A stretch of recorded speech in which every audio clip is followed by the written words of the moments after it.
Chapter 556. The person in front of her was a peerless beauty with an enchanting smile. It should have been a pleasing scene, but in Chu Qingyan's eyes, it was a deep thorn in her side. You told me before that you are not a member of the Moon Palace, and that your father has long since retired. It's fake. You said you are not the young master of the Moon Palace. In order to not make you suspicious, you said you approached me without a motive. I lied to you. Higashio Motetsu hesitated for a moment, then finally sighed and replied.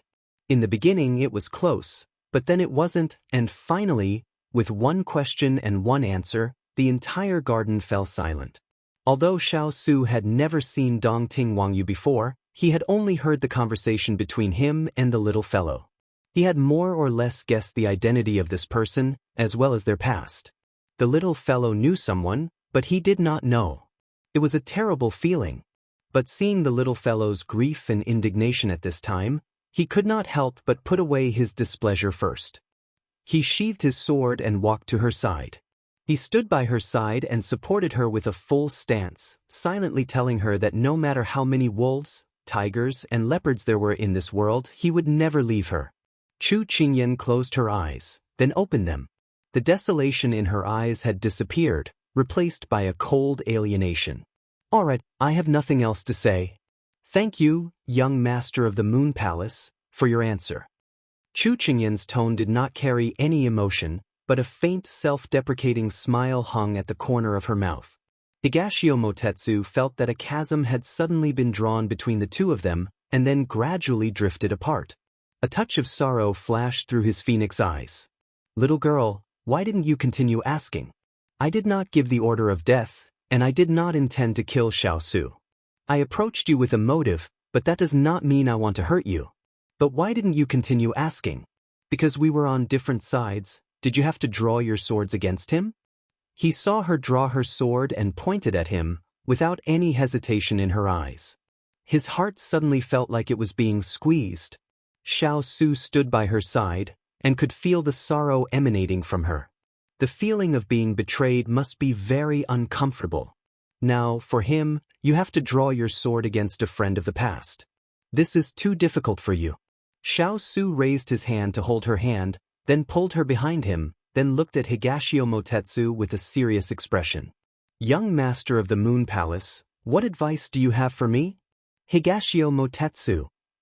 He looked at Xiao Su, then smiled and said, Xiao Su, sword. Xiao Su sheathed his sword and looked at him. I'd like to hear the details. The Moon Palace has issued a kill order. Once it is issued, it will not stop until one of us is dead. I can take back the order, but I hope that your highness can show some sincerity. Higashio Motetsu smiled, and his charm was unparalleled. Young master, you can't take back the order. The Moon Palace has never had such a precedent. Meiji immediately tried to stop him when she heard this. You dare to refute my words? Higashio Motetsu raised his eyes, and his gaze was cold. Meiji immediately fell silent. This young master always had a smile on his face, but no one in the sect dared to disobey him. Chu Qingyan listened to him and lowered her head. As expected, he had a motive. Xiao Su glanced at the person beside him and felt her depressed mood. He thought for a moment, then said, What do you want? The Heart Moon Protection Mantra. Higashio Motetsu looked at him and said word by word. Xiao Su frowned slightly and searched for these words in his memory. Later, he remembered that he had accidentally obtained a manual in Jiangnan. It was a pity that it was not the same as his martial arts, but because it was a gift from an old friend, he kept it. All right, but that item is not with me, Xiao Su replied calmly. Higashio Motetsu smiled. There's no rush. As long as the deal is done, you can take it whenever you want. I believe in your highness's integrity. All right. Xiao Su nodded. After almost a year of searching, this time it was finally complete. Higashio Motetsu's heart was filled with joy, but when his gaze fell on the red figure, the joy in his heart faded. Little girl, I didn't think that the most innocent person would be hurt in the end. Higashio Motetsu looked away and said, I will give you the address in the future. I will wait for your highness good news. With that he waved his hand and left with his disciples. Her white muslin dress fluttered in the air, just as elegant as it had been before they came. Xiao Su turned and looked at the person with her head lowered. "Qingyan, you owe me an explanation." Chu Qingyan stilled slightly and recovered from her sadness. She raised her head to look at the person in front of her. She knew that when the big ice cube asked her in such a serious tone, it meant that he was angry. She pursed her lips and told him about her encounter with Higashio Motetsu and what happened next, including how she recognized him as the man in black who had snuck into the palace. Xiao Su listened to her slowly talk about these things, and his heart was complicated. So the little fellow had hidden so many things from him. But thinking about it, the little fellow was not his pet and should have the right to make friends independently. It was just that he felt uncomfortable. But he could see that she was sad because she had been betrayed by her good friend.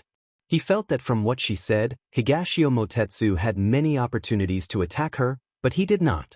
Instead, he helped her many times, so he should not have any bad intentions towards her. But he felt that there was no need to tell her this. He put a hand on her head and said softly, "It's okay. We can make more friends. It's fine as long as we are sincere." Chu Qingyan thought that he would scold her for hiding so many things from him. If she had told him earlier, then Higashio Motetsu's identity would have been exposed and the Moon Palace would not have tried to assassinate them again and again. But she asked herself, if she knew that Higashio Motetsu had lied to her, would she have told the big ice cube? She did not know. But the big ice cube's words made her feel much better. "Big ice cube, I make friends with my heart. I blindfold my eyes and trust someone. But if there comes a day when I'm betrayed or hurt, I'll accept it. But there won't be a second time." She bit her lips and looked disappointed. You learn from your mistakes." Xiao Su stroked her long hair and comforted her. "But I still feel sad." Chu Qingyan pursed her lips and her voice was a little hoarse. "Then I'll lend you my shoulder." Xiao Su raised his eyebrows. He was not good at comforting people. Chu Qingyan chuckled when she heard that. The big ice cube was so cute. She stretched out her hands and tilted her head. "Just hug me. Hug me and use your warmth to dispel my coldness.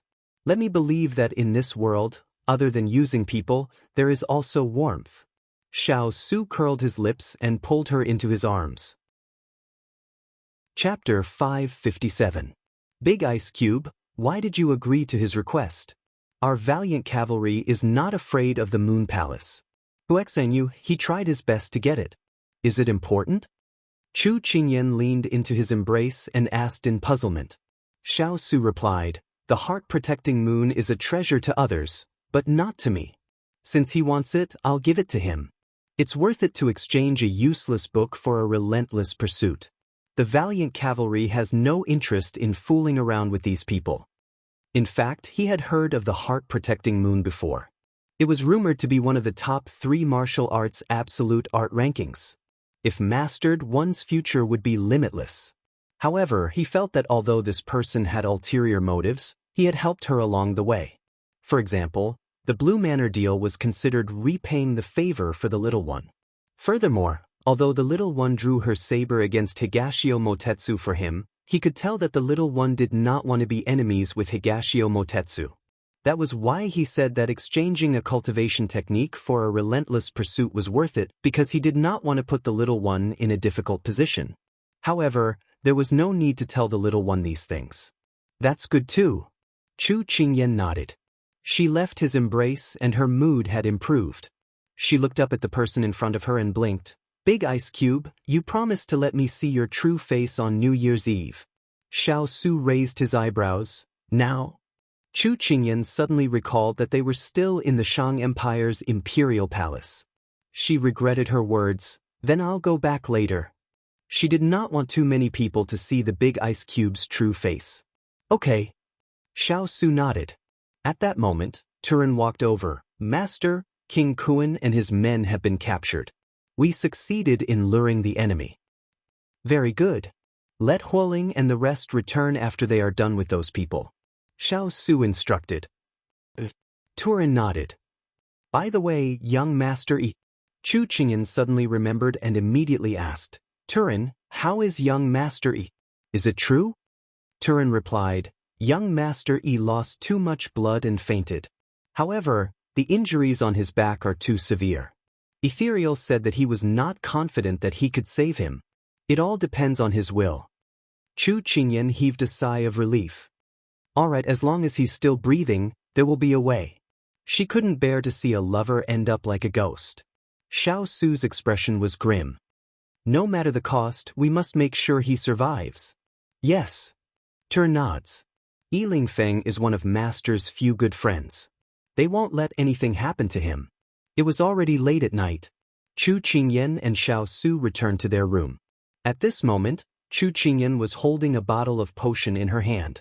It was said that once dipped in the potion, it could peel off the human skin mask on Big Ice's face and reveal his true appearance. Chu Qingyan's fingers were trembling. She was both anticipating and afraid. Xiao Su could sense her emotions and couldn't help but find it funny. However, he didn't say anything. Chu Qingyan had already torn off the mask between his brows. She saw the jade-like smooth skin on his forehead and the sword-like eyebrows that were neither thick nor light. Her fingers paused and continued downward. His long and narrow eyes were slightly closed. His long and curly eyelashes were curled. He was even more beautiful and slender than a woman. Chu Qingyan was jealous. Why was it longer than hers? She couldn't accept it. However, her hand didn't stop. It continued slowly. All the way down, it was a tall nose and thin lips. As she was very close, she could only see part of him. When she took off the human skin mask, she was already stunned. Who was this young master that could cause the downfall of a country? Borrowing the water to bloom, it was strange. The water was the bones and the jade was the flesh.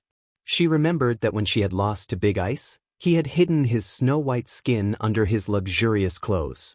However, she didn't expect that at this moment, when he took off his mask, the skin on his cheeks would give people the same feeling. Handsome eyebrows and slender eyes. He looked around. His eyes were like black jade, filled with a river of stars. The specks of light were even more resplendent under the candlelight. The spring breeze melted his eyebrows. His lips seemed to be stained with the morning dew, flickering with light. Exquisite eyebrows and eyes. His nose was like a hanging beam. His lips were like a painted pill. Every part of him was very outstanding. When his facial features were put together, it became a handsome painting. Accumulated stones were like jade. Arranged pine trees were like green. His beauty was unparalleled in this world. This was simply an upgraded version of the mask she had seen in the inn. She had some suspicions. Back then, Big Ice didn't wear a mask at all. It was just that his facial features weren't outstanding. However, his facial features were already enough to turn all living things upside down.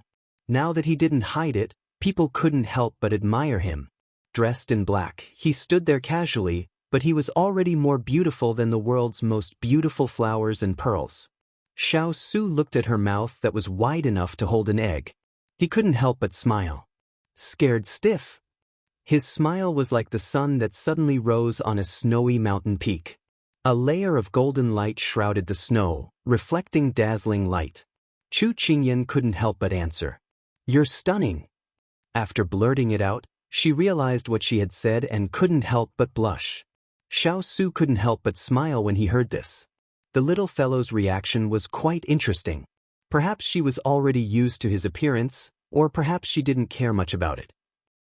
Xiao Su didn't pay much attention to his own appearance. However, seeing the little fellow's reaction, he was quite satisfied with his own appearance. However, as a man, appearance was not very important. Strength was what mattered the most. He could rely on his own strength to gain a foothold in the world. Whether his appearance was good or bad, it was just a bonus. He stretched out his hand and waved it in front of her. It's time to come back to reality. Suddenly, his hand was hugged by her. When he raised his eyebrows in confusion, he heard her mutter to herself. So my big ice block is a tall, rich, and handsome man. I've hugged a thigh. Xiao Su smiled when he heard this. Big ice block, it's a good thing you covered your appearance. Otherwise, you would have been knocked out by fruits when you went out. In ancient times, there was a phenomenon. If a man was very outstanding, People would throw fruits at them to express their admiration and pursuit. Chu Qingyan thought of this scene and was a little shocked. You think that people would dare to throw things at me? Xiao Su hooked his lips. Chu Qingyan thought of how this person was cold and unapproachable in front of outsiders. Perhaps those people only dared to look at him from afar and didn't dare to touch him. However, in the future, Big Ice Cube, your appearance will attract too much attention.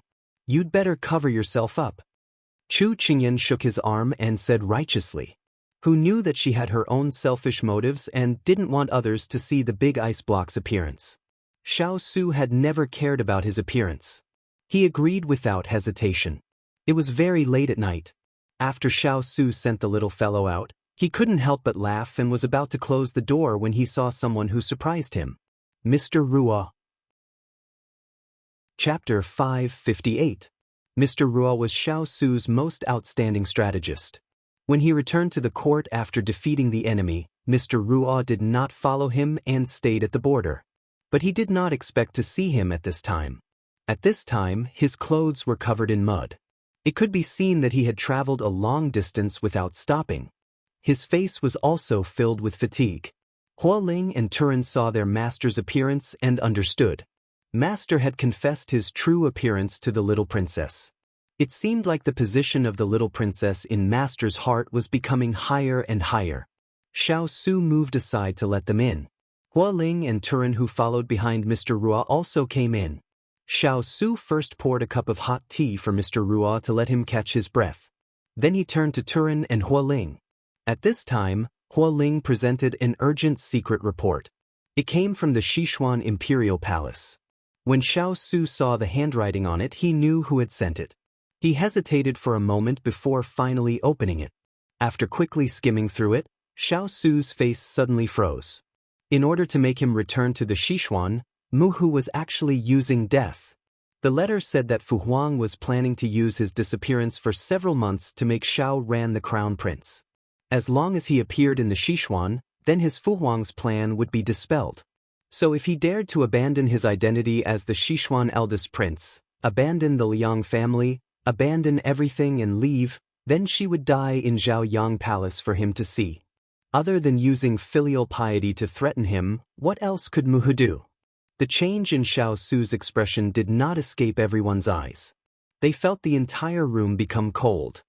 He closed his eyes, and the layer of sadness in his eyes was put away. Mr. Ruo, why have you come to find Ben Wang this time? He was always gentle and polite to this strategist. Mr. Ruo and Xiao Su bowed to him before stating the reason for their visit. Lord, after you went missing in Sichuan, this one was very worried. I brought people to the border to look for you, but halfway through, I received news from Shaolai cavalry that you were fine. I planned to return to the border, but I didn't expect to receive another message from Water Spirit. Traces of a mine were found in the Fuli mountain range. Perhaps there really is a mine hidden there, but this one felt that the most important thing for you at that time was to find the antidote, so I had Water Spirit put this message aside for the time being. Sir Ruo continued, but not long ago, this humble one received news of your assassination attempt. These people were not only from the imperial court, but also from the Jianghu. This humble one was reminded of this matter again, which is why I came to find you. This humble one knows that you have no intention of vying for the throne, but I'm worried that one day, even if the tiger is harmless to the human heart, the person will have the intention to kill the tiger. Xiao Su frowned. If Mr. Ruo has something to say, please say it. Mr. Ruo nodded and said solemnly, Lord, although this humble one knows that you have decided to live in seclusion in the imperial court and no longer interfere in Sichuan's political affairs, this humble one is worried that those who have been your enemies in the past will not let you go, including the current emperor. Back then, the emperor used a scheme to lure you away from the capital, but he didn't expect you to survive. Now that the Fuli mountain range really does have traces of a mine, this humble one thinks that Lord can ask to return to the Fuli mountain range. On the surface, you appear to be an idle lord in charge of searching for a mine in the Fuli mountain range. You can appear openly in front of everyone, and those people won't dare to assassinate you so brazenly. At the same time, it will lower His Majesty's guard against you. Xiao Su understood what he meant and couldn't help but frown in deep thought. Mr. Ruo was afraid that he wouldn't agree and immediately said, "Your Highness, you don't have the intention to participate in the struggle for power, but you must have the ability to protect yourself. No one knows if His Majesty will make a move against you one day. Since he gave the Fuli mountain range to you, but he doesn't know that there are mines inside, we can push the boat with the current and take the mines for our own use.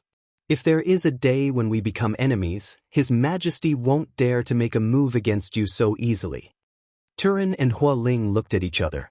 They didn't think that things would develop to this point. They immediately looked at their master, not knowing what decision he would make. "Allow this prince to consider."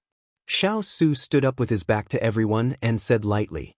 No one knew that the person with his back to them slowly clenched his hands in his sleeves and revealed a bitter expression. Mr. Ruo still wanted to say something, but seeing that Lord had already expressed his refusal to talk, he sighed and left with Turin and Hualing. Xiao Su didn't know how long he had been standing there, but he felt that there was an extra person behind him. "Big Ice Cube, why are you here?" Xiao Su turned around and saw that she was wearing loose casual clothes. He guessed that she had already fallen asleep, so he stood up again. He walked forward and picked up the cloak on the back of the chair, wrapping it tightly around her before sitting down on a chair to the side. "I heard about what happened tonight from Hualing and the others. Are you very troubled?" Chu Qingyan asked with concern. Xiao Su admitted. Then he asked, "If it was you, what would you do?" Chu Qingyan lowered her head to think for a moment when she heard this. Then she looked up with a bright smile. "Go to Fuli mountain range and take the mines there into our pockets. Then if anyone dares to harm us in the future, we'll show them and scare them to death." Didn't you want to travel around? This was one of the reasons why he was hesitating. He had promised her that he would no longer participate in politics. Playing is a small matter, getting rich is a big matter. Just sitting around and eating is not a good idea. Also, I want you, Big Ice Cube, to live openly in Sichuan. Chu Qingyan suddenly looked at him with a serious expression. "Big Ice Cube, I don't want others to think that you're a coward who hides and doesn't dare to show yourself. Even if they want to harm us, it's fine. If one comes, we'll beat one. If a pair comes, we'll send them flying. I don't believe that those people who use nobility to flaunt themselves would dare to harm others openly. Big Ice Cube, you didn't do anything wrong. It's time for you to take back what belongs to you. This is what Sichuan owes you. Also, we're only doing this to protect ourselves, not to cause internal strife. What's there to worry about? On the other hand, if they dare to touch us in the slightest, we'll use the mines to smash them down." Chu Qingyan said with righteous indignation. Xiao Su looked at her little face, which was red from anger, and his face suddenly brightened. This was his bottom line. This was his last concession. If they stepped on his bottom line next time, then he wouldn't let them off so easily. After New Year's Eve that year, Sichuan actually started to snow heavily for the first time ever. On the third day of the first lunar month, Sichuan Emperor received a letter from Xiao Su. The letter said that Xiao Su had been missing for a period of time because he had been seriously injured by an assassin. Now that his health had suddenly deteriorated, he asked to go to Fuli Mountain to look for ores and recuperate at the same time. He wanted to do his last bit of strength for Sichuan. The ministers of the imperial court were moved by the King of England's actions. They expressed that the King of England had made great contributions to the country and the people for so many years. Now that he was seriously injured, he still cared about Sichuan. They all asked Sichuan Emperor to approve his request. The West Xian Emperor, on the other hand, had been moved after reading the last paragraph of his eldest son's letter. I admitted that he wasn't capable enough to take on such a big responsibility, so he took the initiative to give up the right to inherit the throne. He now needed time to wait for Ranner to grow up, so Su Er's letter came at the right time. After Ranner grew up, he would eradicate those who were not conducive to Ranner's consolidation of imperial power one by one. After all, one mountain couldn't accommodate two tigers. After Sichuan Emperor agreed, Xiao Su led Xiao Lai cavalry and the others to Fuli Mountain. In the blink of an eye, 4 years had passed. In 4 years, how did those people grow up? That ink-eyed youth, that 10-year-old girl, how many years of youth did they experience? fighting for imperial power, scheming and deceitful. Can you and I stay together forever? After thousands of dangers, the phoenix is reborn. I'll play a song for you. Chapter 559. Time flew by, and in the blink of an eye, 4 years had passed. What had happened in these 4 years? Rumor had it that an organization had appeared among the people. A year ago, they had ordered their subordinates to collect information on all the handsome men and beautiful women in the world and create a ranking system. Thus, a ranking list of the 8 most handsome men was created, and the ranking was not in order. Prince Xiao Ran of West Xian was only 16 years old. He was handsome and elegant, and people called him flawless white jade. The southern blue crown prince, Pang Huang, was only 20 years old. He was handsome and confident, and was known as the dragon in the clouds. Enlightened monk Su Jian, 20 years old, secluded in the valley. Spiritual lotus seed. Moon Palace's young master Higashio Motetsu, 20 years old, elegant, and devilish. Jade swallow. Sichuan Prince Lin Fengyi, 21 years old, handsome and beautiful. Jade swallow. Famous and noble Ouyang Ju, 23 years old, elegant, and confident. Jade swallow. There was also a handsome young man, 15 years old, named Chu Yen, known as the thousand-faced red fox. Every time he appeared, he only liked to dress in red. He was also good at sophistry, and his whereabouts were uncertain. No one had heard of this person before, but in the past 2 years, he had suddenly risen among the people. Not many people had seen him in person, but those who had seen him could not help but be mesmerized by his beauty. The 8 most handsome men were either of noble status, wealthy families, or elegant characters. But in short, they all had one thing in common, and that was that they were all unmarried. Even if Prince of Nansong Pang Huang had a concubine, in the eyes of the unmarried ladies, he was still a bachelor. The people on the ranking list could all be called golden bachelors. But because of their special status, very few people could see these handsome men on the ranking list. Thus, fantasizing became something that many women had to do every day. If I can meet Jade Swallow, I will definitely tell him about my feelings of longing. A girl in pink held her chin with both hands, showing a love-struck expression. Sigh, I would like to see Cloud Dragon first. I heard that he is brave and good at fighting. He is a very brave and handsome man. The girl in blue beside the girl in pink also had a love-struck expression. If I was 1 year younger, I would want to marry the thousand-faced red fox. I heard that his martial arts are outstanding, his appearance is devastatingly beautiful, and he treats people gently. If I could marry him, I would die without regrets. Another girl at the same table shook her head and sighed. At this time, in the corner of the restaurant, a 14 or 15-year-old girl covered her mouth and teased a young man wearing a gauze hat beside her. Young master, someone is confessing to you again. You really like both young and old. The fingers of the youth who was drinking tea paused. He tilted his head and glanced at his personal maidservant. His voice carried a trace of languid freshness and blurriness. I found that after coming out, your mouth has become much sweeter. It's all thanks to young master's guidance. Maybe when we come out to play more in the future, I will be better at talking. The girl stuck out her tongue at him and took the opportunity to say. The youth shook his head with a smile and said to the swordsman in front of him, who was also 14 or 15-year-old, Jean Xian, have you noticed that Xining is getting more and more thick-skinned? I think so too. 4 years later, Jean Xian had gotten rid of the naivety of the past. It was as if he had learned to hide his sharpness and not show it. He was like a sword, handsome and handsome. Xining heard this and glared at Jean Xian fiercely, then quarreled with him again. The personal maid was Xining, and the personal guard was Jean Xian. It was not difficult to guess the identity of the youth. Chu Qingyan 4 years ago, Chu Yen 4 years later, and now the well-known thousand-faced red fox. It was just that no one could connect the two unrelated identities. Chu Qingyan played with the teacup in her hand, ignoring the quarrel between Xining and Jean Xian. She felt a little regretful. The ranking of handsome men was just a claptrap. There were more than a few handsome men in the world. If her big ice cube stood out, he could kill them in a second. However, she would not let the world see the big ice cube's face so easily. She tapped her finger on the table, but to be honest, she knew many of the 7 handsome men on the ranking. She remembered that when she left Sichuan 4 years ago, Xiao Ran was only a 12-year-old child. She wondered how he was now.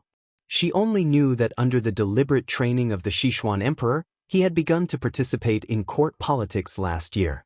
As the saying goes, a girl changes 18 times between childhood and womanhood. Boys also change when they grow up. She just did not expect that he would become the flawless white jade in the eyes of the people. She really missed the young man who had held her back and refused to let her leave after 4 years of not seeing him. She did not know the Prince of Nansong, but she had heard many stories about him. He was the brave and good war god of Nansong. Chu Qingyan did not think too much about the rest. Anyway, she would not have much interaction with him. However, she did not know that some people had not appeared yet, but it did not mean that they would be absent from your life. In Chu Qingyan's eyes, Su Jian was still a swindler. However, it was also thanks to him that she was able to successfully obtain the ice crystal flower. When they left Jiang country, he also left. He wandered for 3 years and only returned to Sichuan last year. They had not seen each other since they parted ways in Jiang country. Higashio Motetsu was the person Chu Qingyan did not want to mention the most. However, she would hear more or less about him.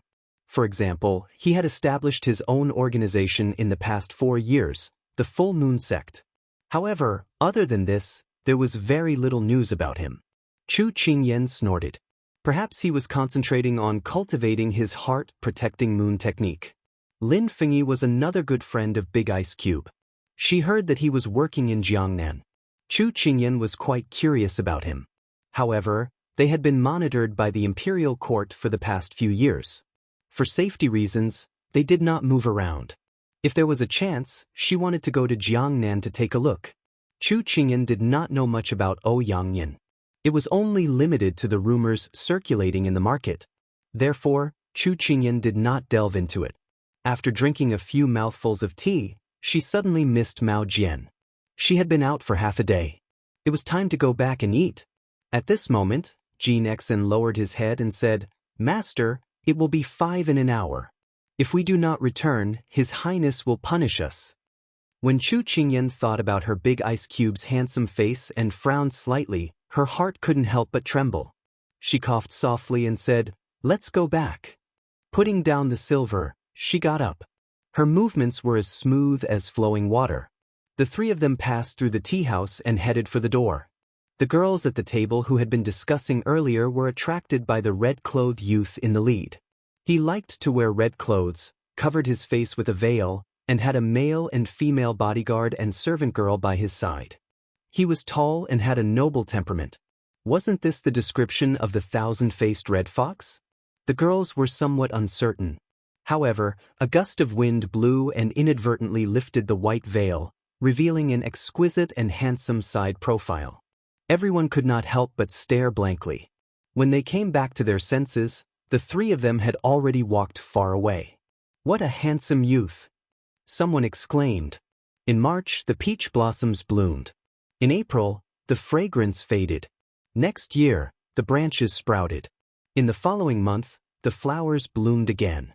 In the unseen world, reincarnation turned. Everything began again. Chapter 560.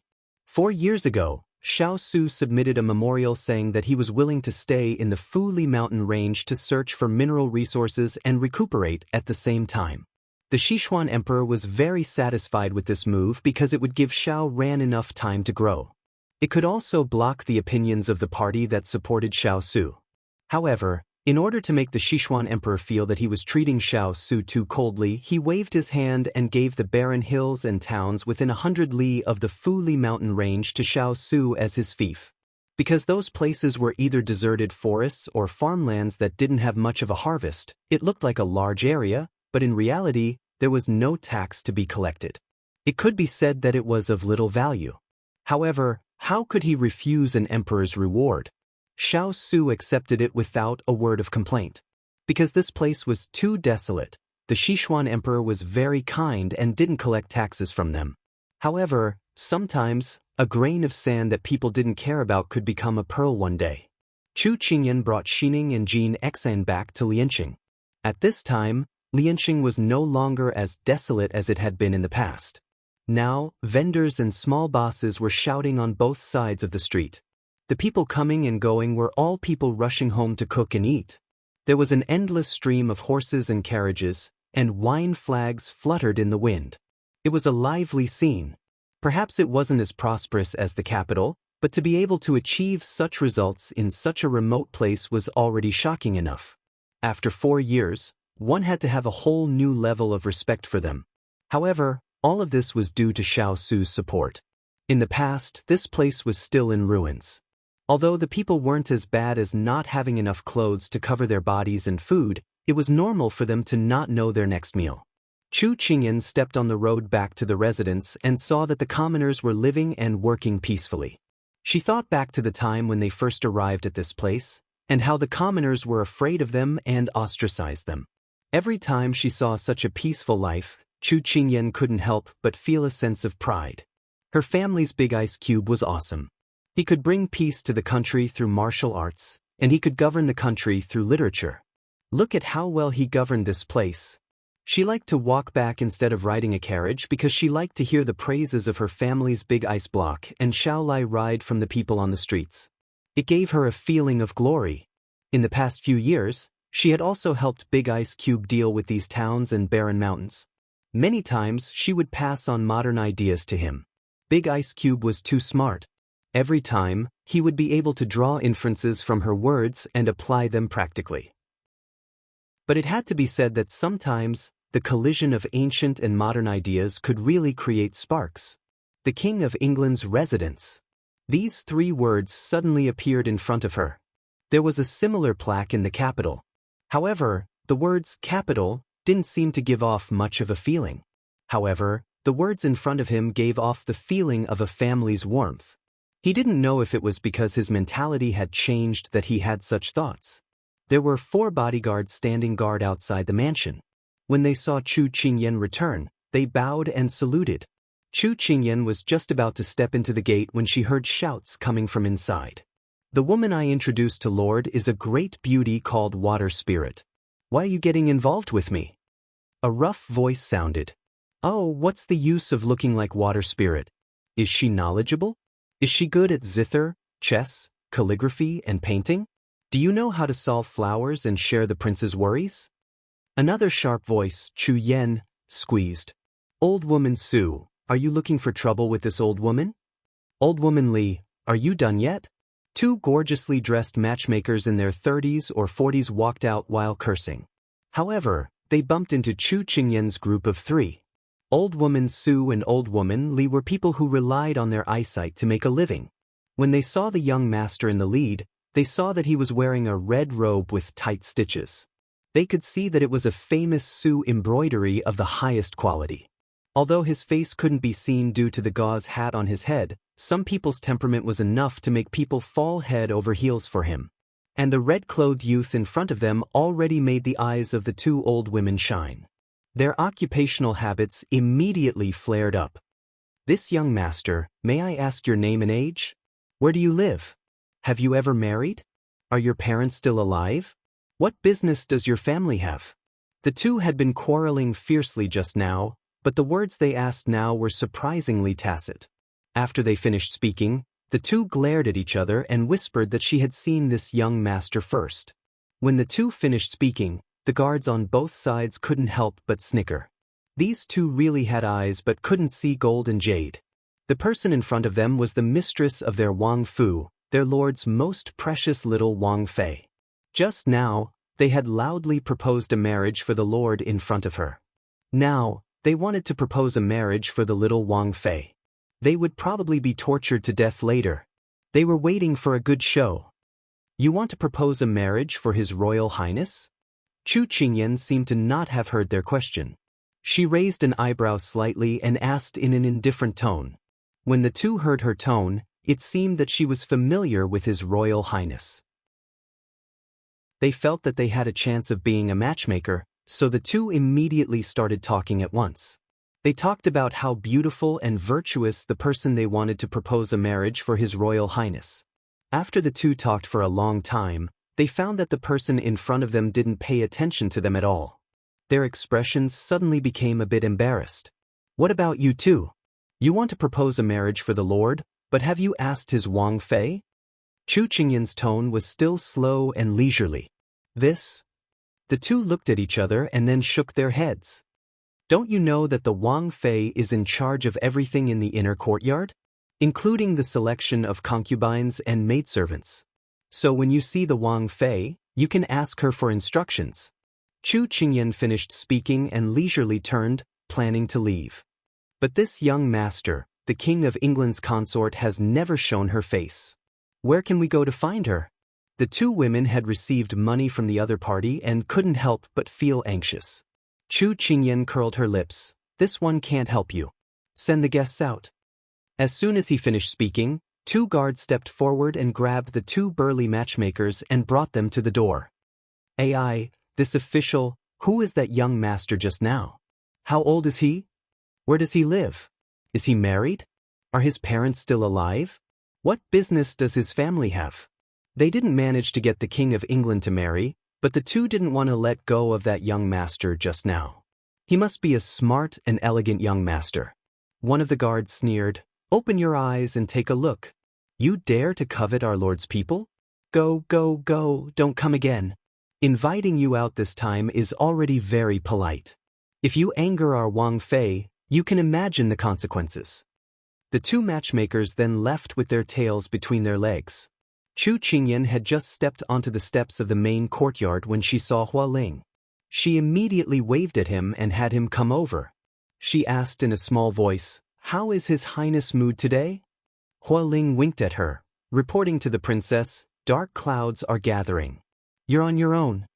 Chu Qingyan's shoulders instantly collapsed. It's over. Could she not see the big ice cube? Chapter 561. After hesitating outside for a while, Chu Qingyan felt that it was better to be stabbed than to be stabbed. It would be better to just walk in and be stabbed. Perhaps this matter would be over. When she gathered her courage and stood at the door, her footsteps suddenly stopped. Wait, she still hadn't thought of an excuse. At this moment, a deep voice came out from inside. How long do you want to dawdle? As soon as the voice fell, Chu Qingyan couldn't help rubbing her nose. Then she lifted her foot and walked in.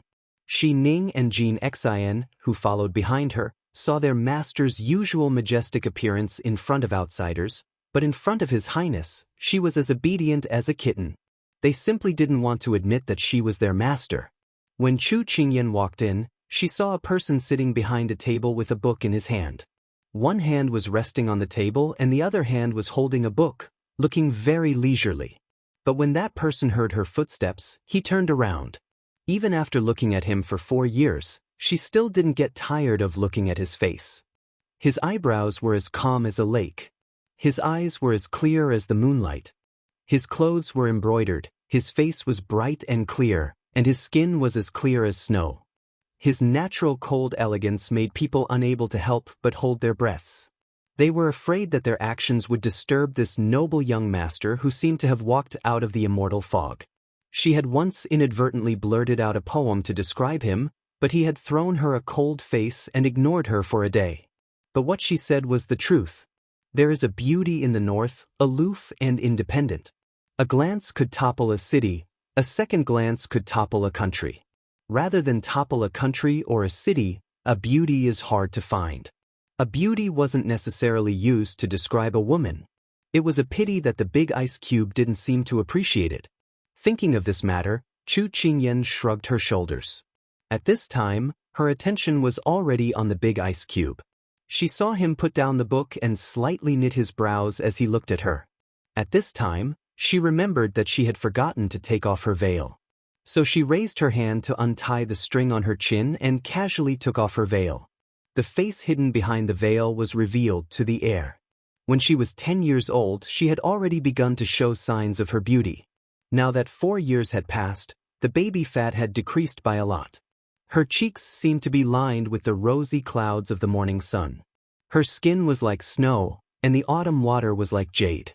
Her fingertips were as white as snow, and her face was covered by a hibiscus. The willows between her brows were even. She was graceful and beautiful and naturally graceful. Her jet black hair was neatly tied up with a white jade ribbon. Her crimson-red robe made her look like a young man with a jade face, making people want to take pity on her. If one had to use a poem to describe her transformation and growth after 4 years, it would be, "The clouds think of her clothes, the flowers think of her face, the spring breeze brushes the railing, the dew is dense." Time could take away many things, such as the childishness in one's brows and the freshness in one's eyes. But at the same time, many things could be left behind, such as a brighter radiance in her eyes and a more mature charm. "Where did you go today?" Xiao Su looked at her travel-worn clothes and already had an answer in his heart. Unfortunately, he wanted to hear her answer. "I'm going to Furong Garden for lunch." Chu Qingyan stood upright and said, "Is that so?" Xiao Su dragged out his tone, and then unhurriedly said, "Why didn't Huoling run into you when she went to Furong Garden to buy pastries today?" No way she was caught so quickly." Chu Qingyan immediately confessed and quickly said, "I went to Fu City." "Fu City? What did you go to Fu City for?" Xiao Su's eyes flashed with a trace of doubt. "A few days ago, I was talking to Sir Ruo about the spring floods that might affect the lives of the people on both sides of the river. So I went upstream to take a look." Chu Qingyan replied. Xiao Su relaxed his brows, and his expression eased a lot. These days, the little fellow had helped him a lot to look after his fiefdom, but he didn't allow her to leave the estate without his permission. Recently, the court had become turbulent again, and the people who tried to assassinate them before were showing signs of making a comeback. So he didn't want the little fellow to have any accidents when she went out. "Then what conclusion did you reach?" He would never not listen to the little fellow's opinion just because she was a girl. On the contrary, sometimes the little fellow's opinion was often something they hadn't thought of before. "Fu City is upstream, so if the spring floods come, the impact won't be too big. But I'm afraid that the downstream won't be so optimistic. I found that the dams are built very low. If there's a flood all of a sudden, the river will definitely overflow the dams, and then flood the surrounding villages and towns. It will endanger the lives of the people and damage the property." Chu Qingyan seriously told him the situation she had observed. Because Big Ice Cube had been busy with the defense of Lian City recently, he certainly didn't have the extra energy to check the situation in Fu City. So today, when he left the estate to patrol the city, she secretly took Xining and Jean Xian out.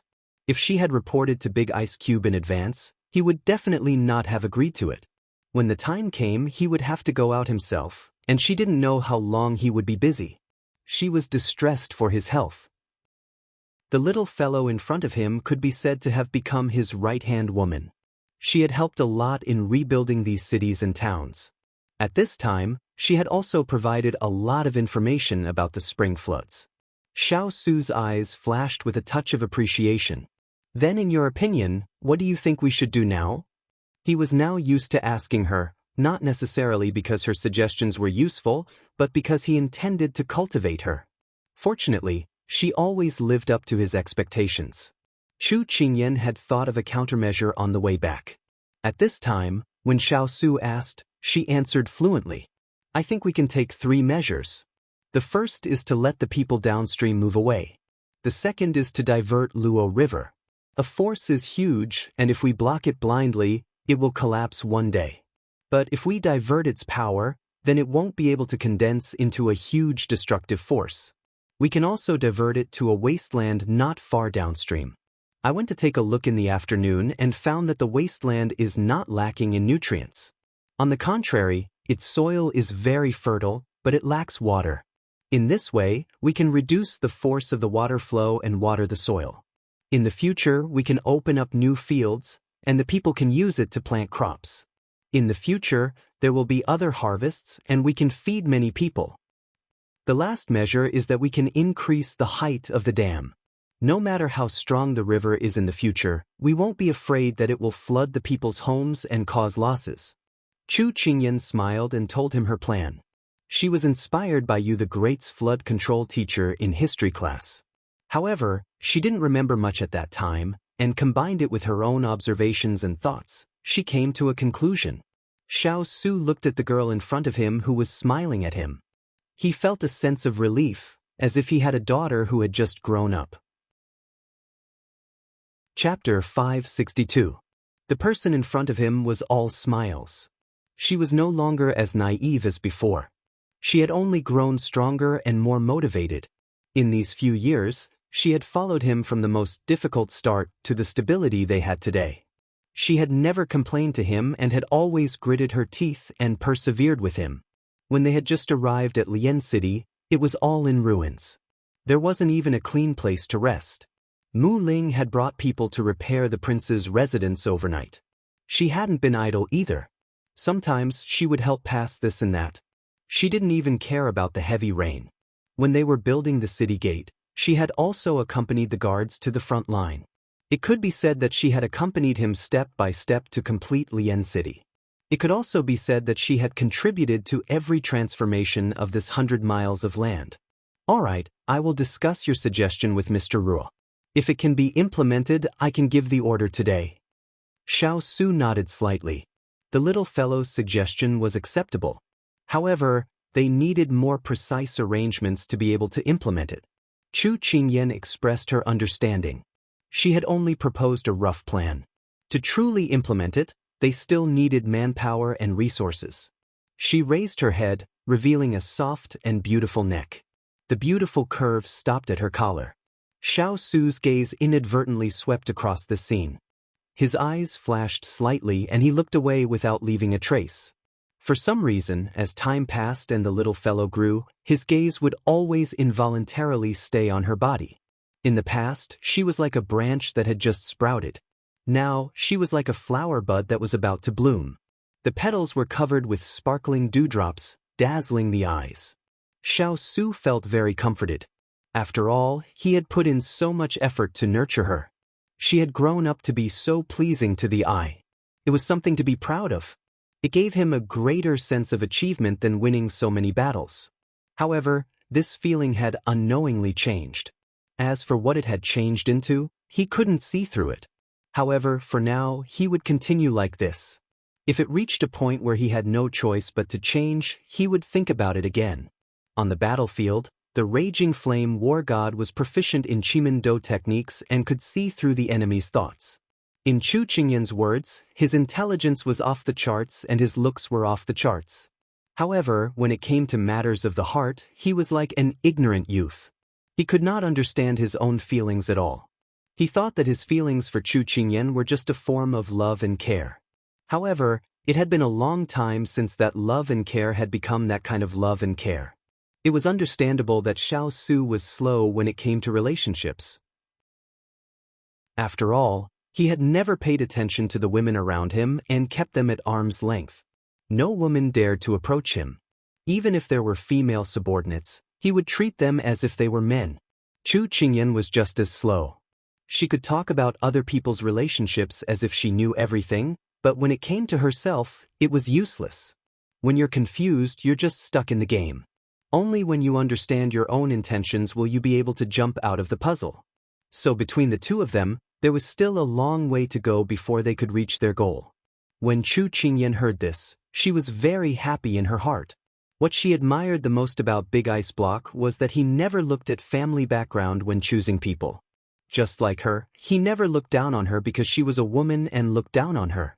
That's right, Big Ice Block. I heard Huo Ling say that you're planning to build a high bridge over the Baiyang River. Why do you suddenly want to build one? I remember there's a bridge over the Baiyang River. When she had brought Xining and Jin Xan out to play, they had even walked over the arch bridge when they passed by the Baiyang River. Xiao Su nodded, but the expression on his face instantly froze. There is indeed a bridge, but when it rained a few days ago, cracks appeared on the bridge and there are signs of it collapsing under the bridge. Now it's forbidden to pass through. If a few more days pass, I'm afraid the bridge won't be able to withstand the load and will collapse.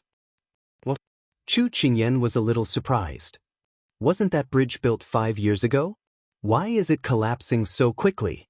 As soon as the words came out of her mouth, a few words floated in her mind. Cutting corners. Could it be that the people who built it embezzled public funds and tampered with the materials? Chu Qingyan asked. At this time, Turin walked in with steady steps. After bowing to the two of them, he reported, "Master, official Xian has already admitted his guilt. That year, he embezzled the money allocated by the imperial court. When he was building the bridge, the materials he bought were very poor, so the bridge could not last for more than 5 years. Since the evidence is conclusive, put him in prison. The money from the confiscation will be put into Lian City's treasury." Xiao Su immediately ordered without hesitation. "Master, I heard that official Xian is the brother-in-law of Prime Minister Fu's son." Turin hesitated for a moment before speaking. At this time, Chu Qingyan was a little surprised. Now that they were in Lian City, it seemed that they were separated from the imperial court. Consort Yu and the others couldn't reach so far and come to Lian City to make an enemy out of them. However, she didn't expect to meet someone from the Fu family here. However, the law was not merciful. If the emperor broke the law, he would be punished the same as the commoners. Even if they had lived peacefully with the Fu family for the past 4 years, they couldn't allow a corrupt official to rule. When Xiao Su heard this, he frowned. This prince doesn't care what his identity is. Since he has committed a crime and landed in this prince's hands, he shouldn't even think about escaping. Turin, do as this prince says. If he dares to resist, there's no need to be polite with him. Chu Qingyan's eyes curved into crescents as she smiled. This kind of big ice cube was the most domineering. He never bowed down because of power. "Big ice cube, I'm so tired. I'm going to rest." Chu Qingyan stretched and acted coquettishly. At this time, there was only the two of them left in the study. This soft voice was not like the wind in the past. It was like a cat's paw that scratched at his heart. It was itchy and a little numb. Xiao Su turned to look at the sky outside. It was still early. He looked at her with a cold expression. "You left the Fu without permission. Although you were on official business, you still went against my orders. So, you are punished to carry 30 caddies of weight and run 10 laps. You can rest when you finish running." "What? 10 laps?" Chu Qingyan could already see the stars spinning in front of her. "There's no bargaining. Go." Xiao Su waved his hand at her. It was already a foregone conclusion. Chu Qingyan could only accept her fate and walk out of the room. At this time, she met Hua Ling, who was preparing to go in to report. When he saw his little princess consort's dejected appearance, he couldn't help teasing, "Master is covered in dark clouds today. Did the dark clouds turn sunny?" Chu Qingyan pointed at her face. "Seeing me like this, do you still think there's a chance of it turning sunny?" Hua Ling shook his head with a smile. "You shouldn't run around in the future. It's not safe outside. Master is just worried about you." Chu Qingyan wanted to cry. She had just been punished a few days ago and she was being punished again today. How could she tell that he was worried about her? Wasn't this worry a little too obvious? Chapter 563. When Chu Qingyan accepted her fate and ran around the prince's residence, the servants in the residence were already used to it. The young Wang Fei was often punished by His Highness. At first, they all thought that the young Wang Fei had fallen out of favor. Some blind people even gossiped. Unfortunately, not long after, she disappeared. Later, in the Wang Fu, many servants understood one thing. In this Wang Fu, you can offend anyone, but you can't offend His Highness young Wang Fei. Because he can make you pack up and leave at any time. When Chu Qingyan ran the 9th lap, she was still as light as a swallow. She didn't know if it was because of big ice cubes training over the past few years, but she found that her waist wasn't sore and her legs didn't hurt anymore. She also felt more energetic. Just as the last lap was about to be completed, her father scurried out from the side. Father caught a cricket. "It's so big. This way, I can fight crickets with Hua Ling." The father in front of her was still as handsome as he was 4 years ago. It was as if time hadn't left any traces on him. Chu Qingyan looked at the pitiful cricket in his hand and cleared her throat. "Father, daughter thinks that instead of fighting crickets, carving flowers and grass is better. Have Woody. Whatever I want, Woody will carve it for me. It doesn't matter. That's right, I also want Woody to help me make a cage. The cage doesn't need to be too big, but it needs to have a bed because the cricket needs to sleep. It also needs a bathtub and a dressing table. Father Chu answered matter-of-factly as he counted with his fingers. Chu Qingyan thought of Hua Ling, who was pestered to the point of tears by her father a few days ago. She couldn't help but observe a moment of silence for him. Father's condition was sometimes good and sometimes bad. In these 4 years, Yen Luo had been studying his condition. Fortunately, it didn't worsen.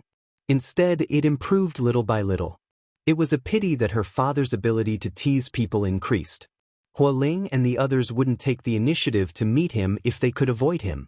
As a result, her father was always jumping up and down in the residence looking for traces of Xiao Lai. As she thought about her father's condition, Chu Qingyan suddenly recalled that Sister Yen Luo had sent someone to summon her this morning. Since she had nothing to do now, she took her father to the Yen Garden in the prince's mansion. The Yen Garden was a place specially opened up for her to grow herbs and research poisons. As soon as Chu Qingyan entered, she saw people hoeing in the herb garden. She crossed her arms and leaned against the door. She could not help but laugh. "Why are you alone today? Where's Ethereal? What is he doing here? I can handle it myself." Cheng Yenluo wiped the sweat off her forehead and spoke in a cold tone. Chu Qingyan shrugged. The two of them had been in a love-hate relationship for 4 years, but it was still the same. The people around them had been anxious at the beginning, but now, they could make a pot of tea and watch the progress from the side. "I heard that the Hollow Man isn't feeling well today. I wonder if it's because he ate something bad, or if he ate something bad." Mr. Chu kept repeating the same sentence over and over again. Cheng Yenluo couldn't help but frown when she heard this. Her expression did not escape Chu Qingyan's eyes. She curled her lips into a smile. These two were really awkward. One clearly liked her very much, but she refused to say it. The other clearly cared about her very much, but he refused to admit it. She couldn't help but think of Yi Lingfeng and Du Guqing, who were far away in the Jiang kingdom. Back then, everyone thought that Yi Lingfeng wouldn't be able to survive that stab, but Du Guqing didn't give up on him. She stayed by his bed day and night, taking care of him. After 7 days, Yi Lingfeng finally woke up and passed the critical period. Just when everyone thought that this pair of lovers should finally get married, right? However, the two of them did something that made everyone's jaws drop. After Yi Lingfeng recovered from his injuries, he began to confess his feelings to Du Guqing on various occasions and at various times. He didn't care who was standing next to him. Unfortunately, Du Guqing rejected him time and time again. Yi Lingfeng, on the other hand, seemed to become braver with every setback. He came up with endless ways to express his feelings, trying to make her accept him bit by bit. There was once when Chu Qingyan found out that the two of them were still at the stage of confessing and rejecting each other. In a letter, Du Guqing asked her why she was tormenting herself. However, Du Guqing's answer was that if some things were too easily obtained, the other party wouldn't cherish them. Therefore, she wanted to engrave them in her heart. Chu Qingyan deeply admired these people who had the courage to live a life of love and hate. However, now that they were back to the main topic, when Chu Qingyan asked her why she was looking for her this morning, Cheng Yenluo's expression turned serious. "I realized that my current treatment method isn't very effective for old Master Chu's illness, so I want to try another method. However, before that, I need to ask for your opinion." "Will it be life-threatening?" Chu Qingyan asked seriously. "No, it's just that the process will be more painful." Cheng Yenluo shook her head. Hence, Chu Qingyan turned to ask the person beside her, "Father, what do you think?" "All right, I want to transform back to my original form to make Dan Yang happy." "Transform." Mr. Chu began to spin in circles again. Chu Qingyan nodded at Cheng Yenluo. "Let's do it your way." Mr. Chu ran out of the garden to play, leaving only Chu Qingyan and Cheng Yenluo inside. "Sister Yenluo, do you know what I want to do the most right now?" Chu Qingyan asked her. "What is it?" Cheng Yenluo washed the dirt off her hands and turned to look at her. The young girl in front of her looked elegant and refined, but her every frown and smile were always charming. The little girl in front of her had already grown up. She was slender, elegant, bright, and lovely. "I want to make money. Make a lot of money." Chu Qingyan sighed. "Didn't you say that Big Ice Cube is tall, rich, and handsome?" Are you saying that he's only tall, handsome, and not rich? Cheng Yanluo teased her. Chu Qingyan sighed softly. That was indeed the case in the past. But now, we've invested a lot of manpower and resources into these towns and cities. We've built roads and bridges for the welfare of the people. Plus, we've searched for and processed the mineral resources in Fuli Mountain Range. Big Ice Cube is about to run out of money. Although the fief is slowly starting to reap the harvest, it's just a drop in the bucket. I'm worried that if we have to build a dam soon, we'll really become paupers. Money wasn't everything, but it was absolutely impossible to do anything without it. She could now understand the importance of money. So what do you want to do? Cheng Yanluo had always believed in her intelligence and ability. As long as she said it, she would do it, no matter how difficult it was. Her question hit the nail on the head. Chu Qingyan whispered mysteriously, I have a preliminary plan, but I'm not sure if it'll work. Chapter 564. Cheng Yanluo's interest was piqued at the mention of a money-making opportunity. Tell me about it. Chu Qingyan narrowed her eyes and smiled. Do you remember the Xuexin lipstick that I asked you to develop? I remember. I always thought that it was pretty good. Cheng Yanluo's eyes lit up as if she had thought of something. She turned to look at her for confirmation. Are you thinking of selling it? Chu Qingyan chuckled. What do you think? What do you think? It's a good skincare product regardless of whether it's winter, spring, summer, or autumn. Even men can use it, let alone women. She had thought of this before, but they had been busy looking for herbs at that time. She didn't have the time or energy to do so. Besides, the time and place were not right. Later, she had followed Big Ice Cube to Lianqing. The first thing she had to do was to integrate into the life here and build the infrastructure. She had thought that she could live a life of luxury after hooking up with the tall, rich, and handsome Big Ice Cube. Unfortunately, she had been investing in manpower and resources ever since she arrived in Lianqing. The Fuli Mountain Range was also a gap, so she had to invest money continuously. It could be said that they had been burning money. However, the iron or mines in the Fuli Mountain Range couldn't be stopped. That was what they relied on now and could be used as a bargaining chip in future negotiations with the imperial court. That's right. But it's easier said than done. It won't be easy to put it on the market. Cheng Yanluo raised her doubts. I understand. Everything is difficult at the beginning. I only have a preliminary idea. If I'm sure it's going to be implemented, I'll need a detailed plan. Chu Qingyan winked at Cheng Yanluo mischievously. She continued, besides, the Xuexin lipstick alone won't be enough to satisfy the market. I have a few more that can beautify and protect one's skin. When we find a business opportunity, we can invest in them directly. You have a lot of them? Cheng Yanluo's eyes lit up. When the time comes, I'll write down the formula and you can develop it into a finished product. You see, we have the technology and production. What we lack is a sales channel. Chu Qingyan stroked her chin and pondered with a frown. They had everything, except for the sales channel. If they could open up the market, even if they didn't make a lot of money, at least they wouldn't suffer a loss. Cheng Yanluo nodded. Do you have any good ideas? I heard that there are many businessmen in Jiangnan. Jiangnan? I want to go to Jiangnan to see if I can find a business opportunity. Cheng Yanluo had wanted to visit Jiangnan for a long time, but she had always been in Jiangnan. The little girl had always been reliable, so Cheng Yanluo had never objected to her decisions. However, when she thought of Xiao Su, who had been taking good care of the little girl for the past few years, she couldn't help but tease. Do you think your ice cube will allow you to do these things?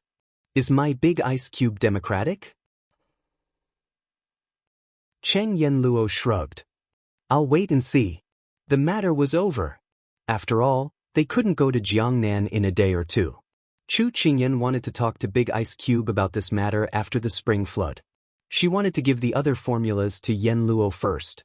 If she could successfully produce them, she could use them to negotiate with people in Jiangnan. Then she would have a higher bargaining chip. After they finished talking about business, they began to talk about private matters. It's been a few years. Do you still want to waste time with him? Chu Qingyan asked casually. She plucked a green foxtail and shook it. Cheng Yanluo was squatting down to weed. Her palm was pricked by the thorns on the grass when she touched it. She immediately withdrew her hand and saw a drop of blood on her fingertip. She stared at the drop of blood in a daze for a while before wiping it with a brocade handkerchief. Her complexion had returned to normal. Who says I'm wasting time with him? I just haven't found the right one. Haven't found the right one? You've been surrounded by so many talented and handsome men these past few years. How can you say that you haven't found the right one? Chu Qingyan looked at her in disbelief. Don't tell me you don't like men. Cheng Yanluo rolled her eyes. What are you thinking? This kind of thing depends on mutual affection and fate. How can you just settle for someone? All right, I have nothing to say to that. Chu Qingyan sighed in her heart. In the eyes of outsiders, she was just running away. She was avoiding ethereal, avoiding the past, but not willing to face the future.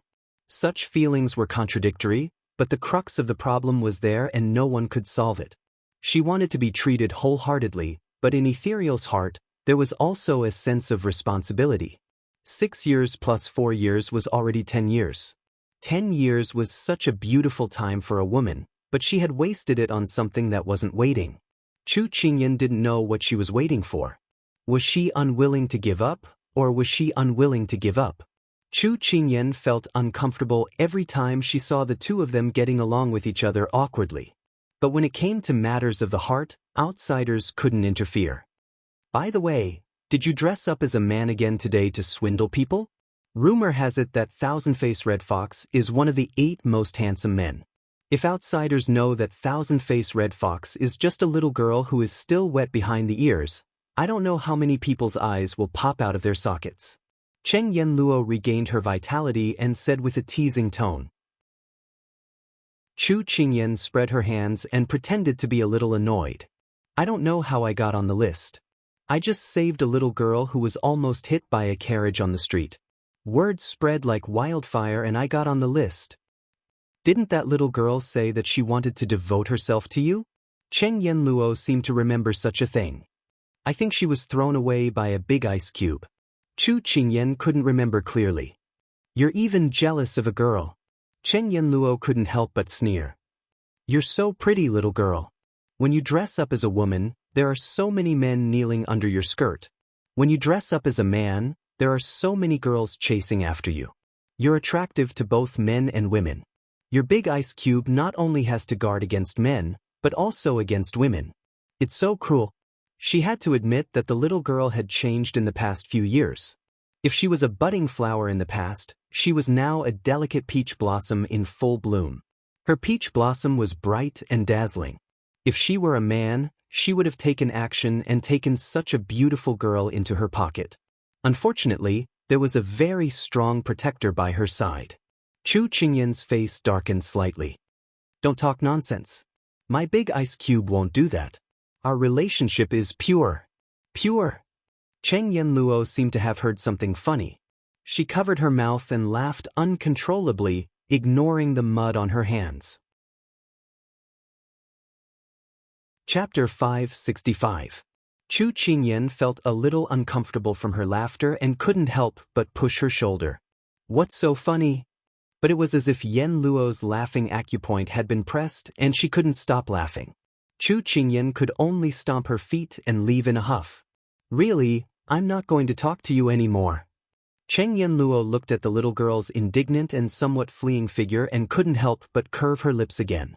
In the eyes of outsiders, such a clever and cunning person seems to become a different person when she talks about Xiao Su. If that ranking person saw this scene, would he still call her the thousand-faced red fox?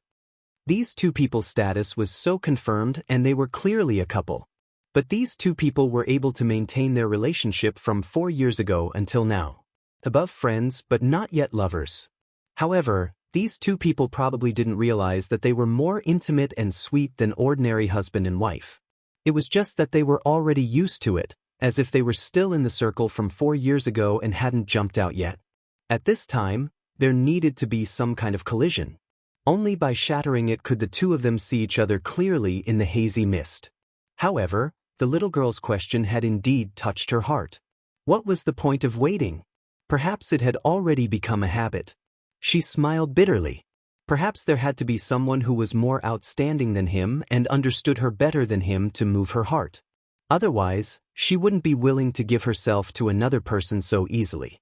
She rubbed the wound on her fingertip. Although it was small and couldn't be seen, it hurt. It was like there was someone in this world. Although you didn't see him, he still existed in your heart and made you feel pain. A few days passed in a flash. The spring flood came as scheduled. Those few days were rainy and torrential. The source of Luo River came from a high mountain on the border with Junlan. The snow melted and large amounts of snow water flowed into the river, causing the water level to rise. The water was so fierce that it almost caused a flood in 2 days. Fortunately, we used the Little Princess method to open up a river channel and diverted a portion of the water from the middle reaches of Luo River to the wasteland.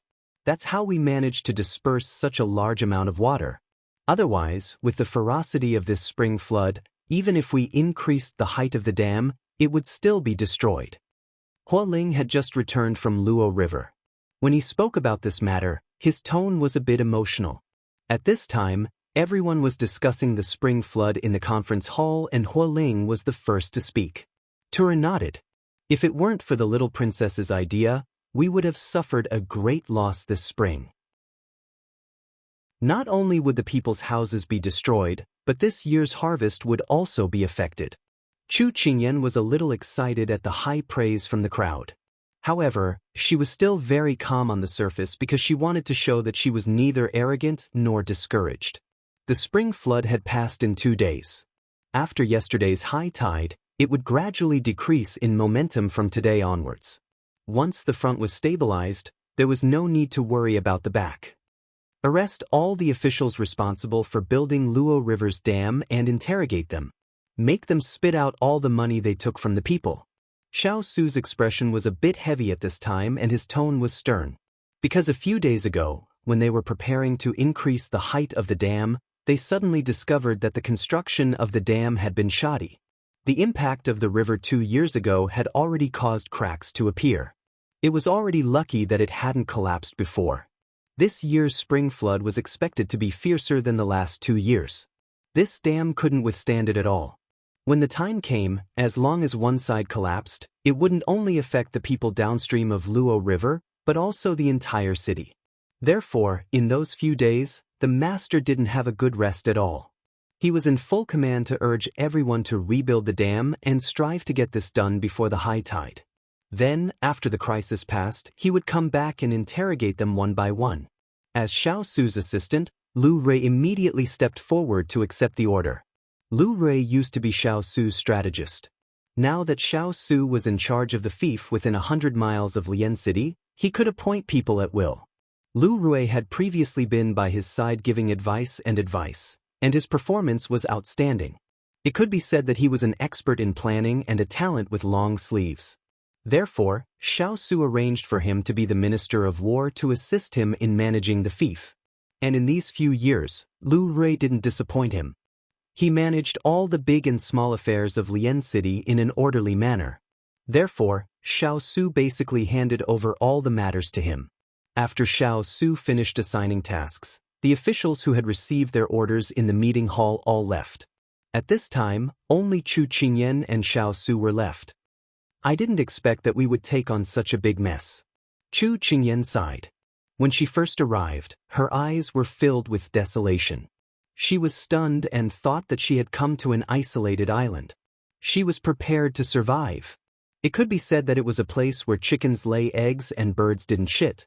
Fortunately, they had slowly changed everything here step by step. Of course, the investment was huge. Chu Qingyan recalled that she had spent a lot of money to build the dam a few days ago, and her heart ached. I think you're quite happy with yourself. Xiao Su glanced at her before he picked up the brush. She had been running around with him all day long. If it wasn't building the city walls, it was rebuilding the dam, and it was patrolling the fief. He had never seen her complain about being tired or suffering.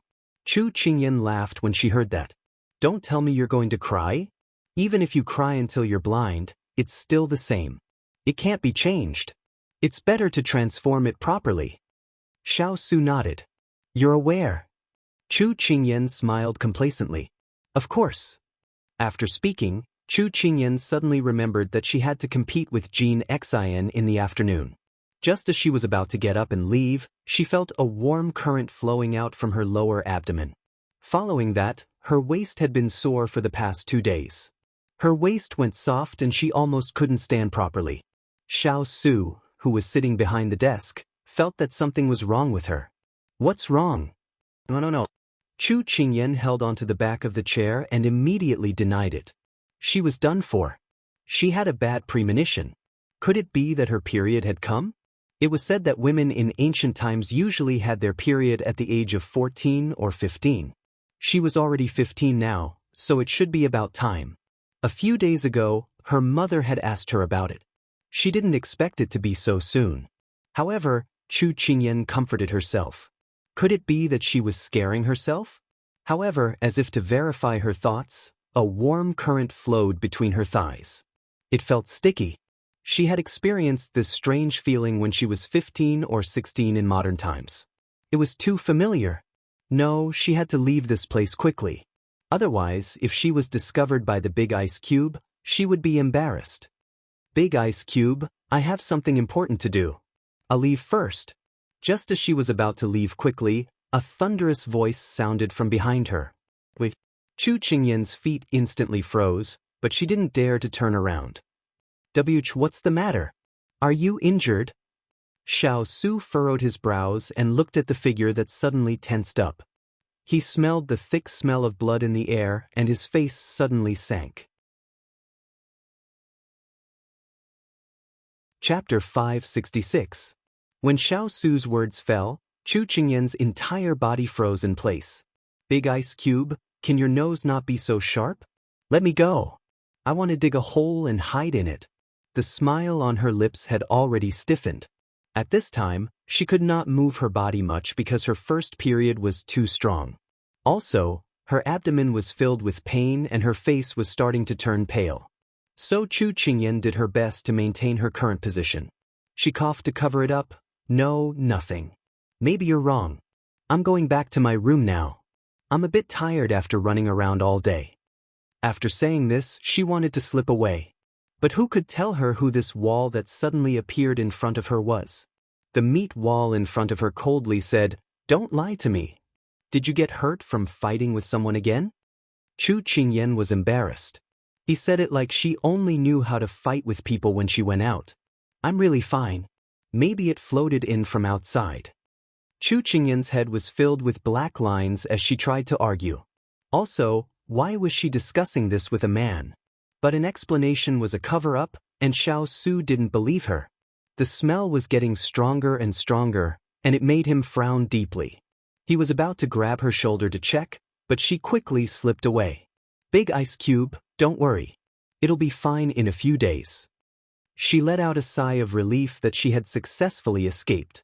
Then when she prepared to sneak away, she felt a sharp pain in her abdomen. She felt dizzy and then she fell unconscious. Xiao Su reached out to catch her unconscious body. He found that her face was terrifyingly pale. Without caring about anything else, he immediately carried her into the room. When he went out, he ran into Hua Ling. Xiao Su immediately ordered in a deep voice, "Call Miss Cheng."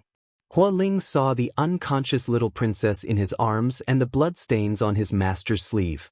He was so scared that he immediately ran to call for someone. When Chu Qingyan slowly woke up, she found that she was lying on the bed in her room. At this time, she felt that her entire body was sore and her abdomen was still very uncomfortable.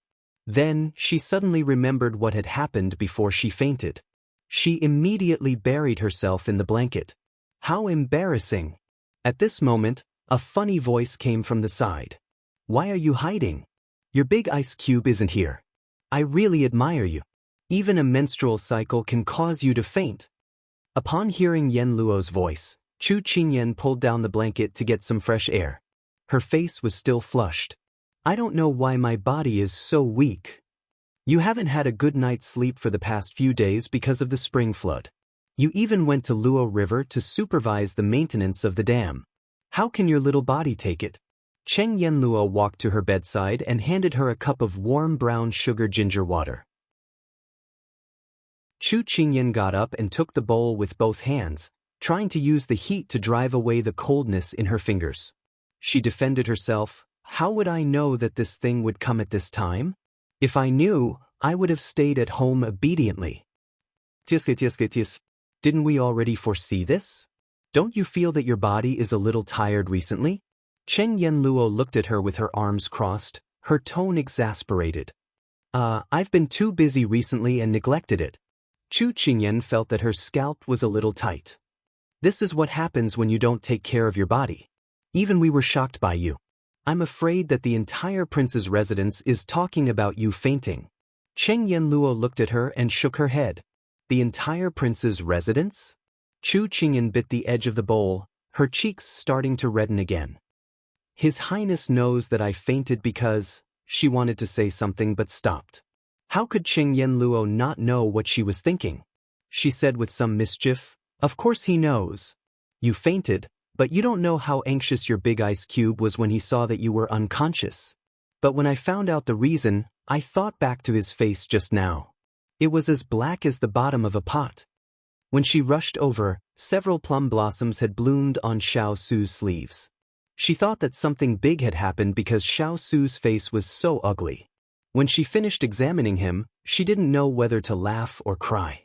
When she told him the truth, she realized that Xiao Su was stunned. Someone like him who didn't show his emotions was stunned. Then, an unnatural expression appeared on his face. Before she could see it clearly, she heard him instruct her to take good care of Qingyan. Then he quickly got up and left. She felt like she was fleeing. So many emotions had happened to Xiao Su in such a short period of time. It was simply inconceivable. She had to admit that if there was someone in the world who could make Xiao Su's face change, it could only be this person. Chu Qingyan covered her head with the blanket again. I don't want to live anymore. I don't want to live anymore. How can I face people in front of His Highness in the future? No, it's not just Xiao Su. I'm afraid everyone in the prince's residence knows. Cheng Yanluo unhurriedly added another stab. Chu Qingyan's shouting paused and then she wailed, Don't. Cheng Yanluo couldn't help but laugh and shake her head. At this moment, Xiao Su had just changed his clothes when he heard a servant report that the young princess consort had woken up. If it was the old him, he would already be on his way to see her. But now, he was a little hesitant. At that time, he thought that she was injured. In the end, the answer was that she was having her period, which a woman of her age should experience. He was a little dumbfounded on the spot. He had never come into contact with a woman before. Almost all the people who served him since he was young were men. When he went out to train and lead troops in the military camp, it was even more impossible for there to be a woman by his side. So he didn't understand these things and was very unfamiliar with them. Now that he was told that his little fellow wasn't injured, but had her period, he actually felt a little dazed and at a loss. This feeling was very unfamiliar. He didn't know how to adjust, so at this moment, he chose to properly sort out this strange feeling. Even if he hadn't eaten pork, he had seen pigs run. He more or less knew that this kind of thing was a very painful thing for a woman. This was because when the little fellow was in his arms, she was constantly frowning. Moreover, she was very uncomfortable. If she didn't take care of it well, she would have a lifelong illness. Xiao Su originally wanted to ask Cheng Yanluo how to take care of the little fellow during this period of time. But when he thought of the teasing look she gave him today, he dismissed the idea. Then who should he ask for advice? Fire spirit? Turin? Wood spirit? They had been by his side since he was young. If he didn't know about this kind of thing, it was even more impossible for them to know. It was a pity that water spirit wasn't by his side. However, he couldn't bring himself to ask water spirit about this kind of thing. Xiao Su had never felt such a headache before. Moreover, it was because of a woman's affairs. Finally, he thought of someone. Someone who already had a family he would definitely understand. That was Father Chu. Poor Xiao Su. In his desperation, he actually thought of Father Chu. Chapter 567. Xiao Su was a person who did what he said. He walked out the door and asked Huo Ling about Father Chu's whereabouts. When he learned that he was playing in Mu Ling's courtyard, he walked over without hesitation. Huo Ling saw that his master didn't go to the little princess consort's room and instead went to find Father Chu.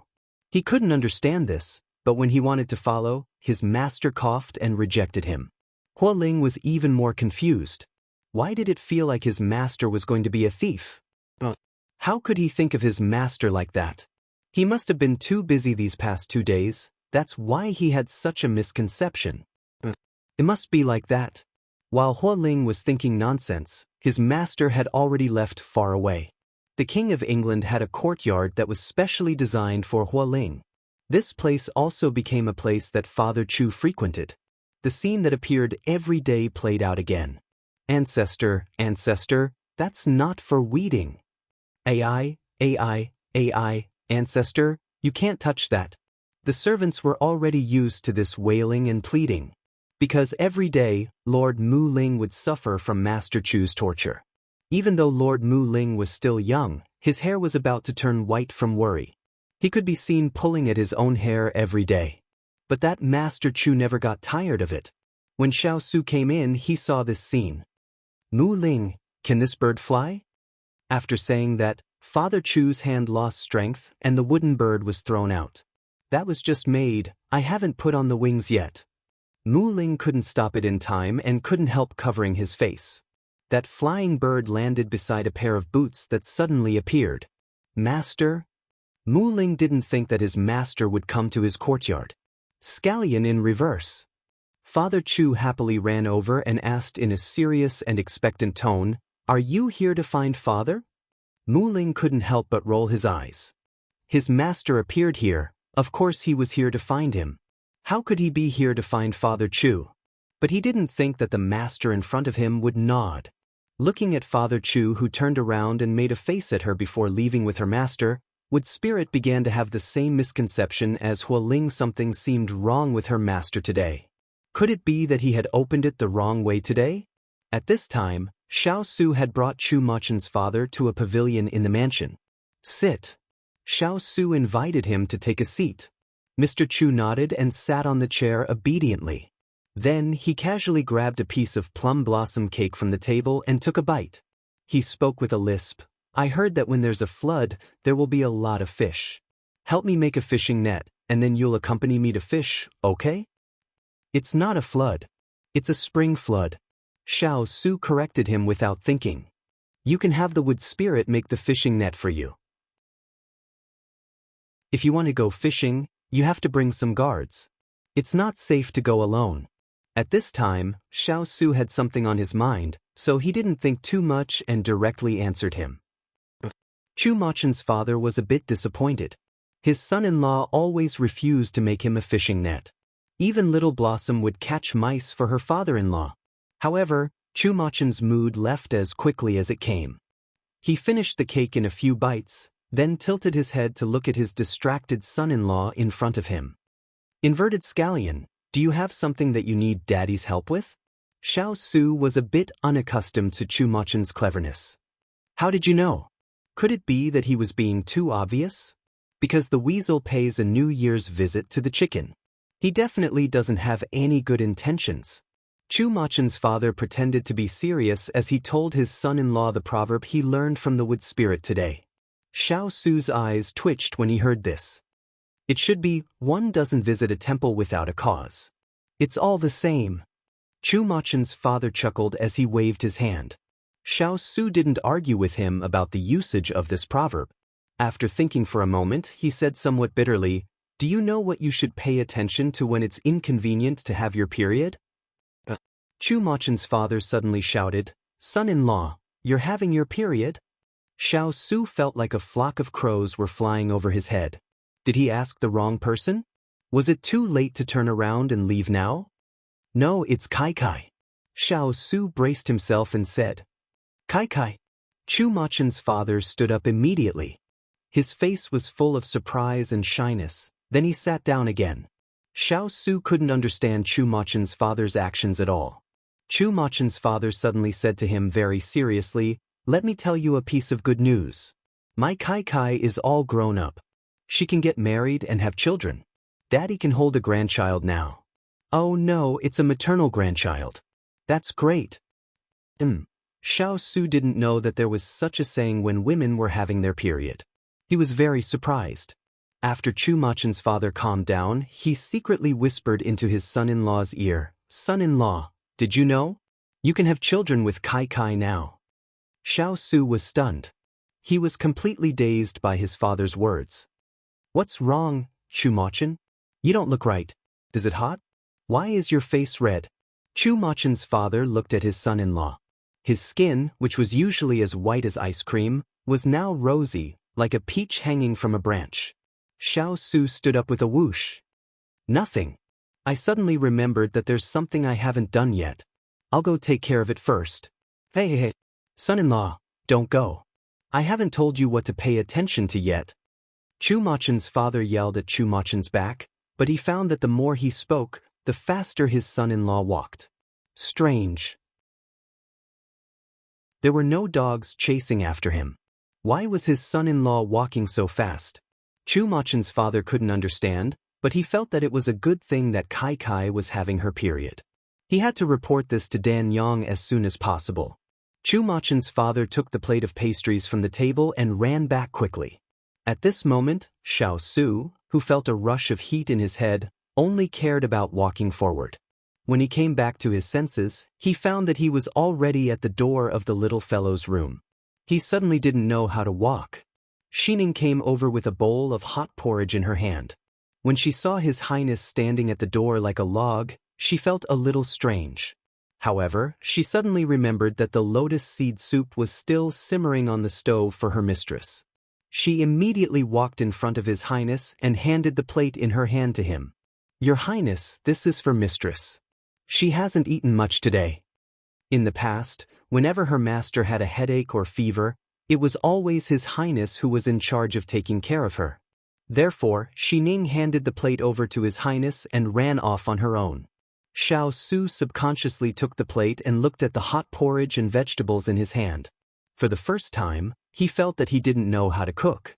"Xining, are you outside? Help me get a hot water bottle. It's so cold." Chu Qingyan's weak voice came from inside, which made Chu Machen's heart ache.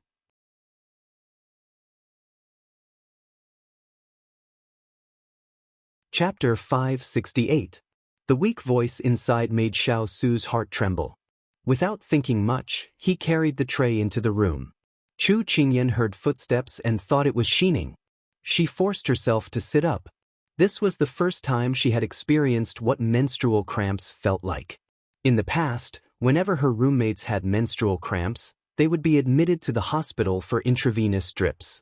She was very glad that she could run, jump, and eat when her period came. But now that she was experiencing it, she felt as though she had been scooped out of cold water in the middle of winter. When her hands slipped weakly and she almost fell, a pair of large hands suddenly reached out to support her shoulders and helped her lean against the bed wall. Chu Qingyan was a little slow to react. When did Xining become so strong? Then she lifted her head and was instantly shocked. A big ice cube? Chu Qingyan's shock did not escape Xiao Su's eyes. He coughed softly and got up. "Are you okay?" The moment he said that, the two of them instantly fell into an awkward situation. This was the first time Chu Qingyan felt shy in front of him. It was a little difficult to talk about such things. "I'm okay. I'm just a little weak and uncomfortable. I'm afraid of the cold." Chu Qingyan lowered her head. She was already roaring in her heart. God, what the hell was she talking about? She was actually discussing such things with a guy one day. Xiao Su originally felt a little unnatural, but when he saw her pale lips and pale face, he immediately abandoned those thoughts. He sat down and looked at her with furrowed brows. "What can I do to make you feel better?" She could hear the seriousness and concern in his voice. Although Chu Qingyan was still a little embarrassed, she thought about how he had seen her fall and make a fool of herself over the past 5 years. It was not that he had not seen her fall or make a fool of herself. It was just that this was the first time that she had done so. Her uneasiness faded a little. "Give me that hot water bottle. It's just a bag filled with hot water." Chu Qingyan gestured with her hands. Today, She asked Xining to sew it according to the appearance of modern hand warmers. However, this girl just said that she was going to change the water, and now she was nowhere to be seen. Xiao Su looked around the room but didn't find the geothermal water bag she mentioned. His face darkened. Is it really cold? He returned to sit in front of her after a fruitless search. Yes. It was winter when the snow was melting, and it was even colder than a snowy day. Chu Qingyan hugged herself under the blanket. Not only was she cold, but her waist was also aching. She did not know why. She had been practicing martial arts diligently for the past few years, but now she was very afraid of pain. The pain in her lower abdomen made her want to roll around on the bed. She did not even have the strength to answer. Xiao Su could clearly feel that she was holding on. He frowned and said, "I'll help you call Miss Cheng." Just as he stood up, he felt his sleeve being tugged. He looked down and saw a slender, snow-white hand tugging at his sleeve. His gaze followed her hand and heard her say weakly, "No need. This is a very normal thing. It'll be over after a while." But when she thought about having to go through this terrible 7 days every month, Chu Qingyan felt like she had nothing left to live for. Xiao Su heard her say this and thought for a moment before sitting down again. He originally wanted to give her some porridge, but looking at the situation, it was obvious that she couldn't eat anything. He still had a lot of things to do, but when he saw her forehead sweating and her fingers gripping the blanket so tightly that the tips of her fingers turned white, he couldn't get up. The person in front of him usually had big, mischievous eyes, but at this moment, they were squinting weakly. The luster was hidden, but it revealed a rarely seen weakness, which made people unable to help but feel pity for her. When he first met this little fellow, she was only 10 years old. After a year of twists and turns and 4 years of growth, she was now a graceful 15-year-old young lady. But the woman who should have been raised in the boudoir and enjoyed doting on had followed him and suffered all kinds of hardships, but he had never seen her weak and painful side. Now that he saw her forcefully enduring the pain, Xiao Su's heart unknowingly melted into a puddle of water. "Big ice cube, why don't you knock me out? That way I won't feel the pain." Chu Qingyan was in so much pain that she was about to lose consciousness. She didn't think that this kind of labor pain would be so unbearable, so she couldn't help but ask the person beside her for help. "Where is it cold? Where does it hurt?" His eyes were full of worry. "Stomach." Chu Qingyan took a long time to hear what he was asking. At this moment, she gritted her teeth and replied. Xiao Su nodded, then he lifted her quilt and reached his hand in. Suddenly, Chu Qingyan felt that her stomach seemed to be touched by something warm. She subconsciously said, "A little lower, a little lower." "Yes, there, it's so comfortable." Xiao Su felt the soft skin under his fingers through the cloth, but at this moment he dismissed the distracting thoughts that shouldn't be in his mind. He wholeheartedly channeled his energy into his palm, and then transmitted the heat to her body through conduction. Chu Qingyan was in a daze. She felt a warm flow from her lower abdomen into her body, and then it flowed through her entire body. The cold in her body was immediately dispelled, and she felt her whole body suddenly become warm. Seeing the colorless paleness on her face fade a little, and a faint red light appear, Xiao Su didn't stop, and continued to transmit the heat to her.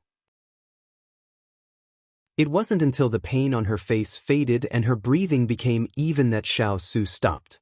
When he was about to withdraw, a pair of soft and boneless hands suddenly grabbed his hand, not letting him leave. Xiao Su's body was slightly startled, and he looked at the person on the bed with some surprise. He saw that she was already deeply asleep, and there was a sweet smile on her mouth. The corner of his mouth couldn't help but float up into a faint smile. But the touch from his hand made him a little absent-minded. He didn't know when it started, but he started to avoid arousing suspicion with the little fellow. In the past, she would often take his hand and stroll around, but now she had learned to keep a distance from him. Could it be that this was the difference between a child and an adult?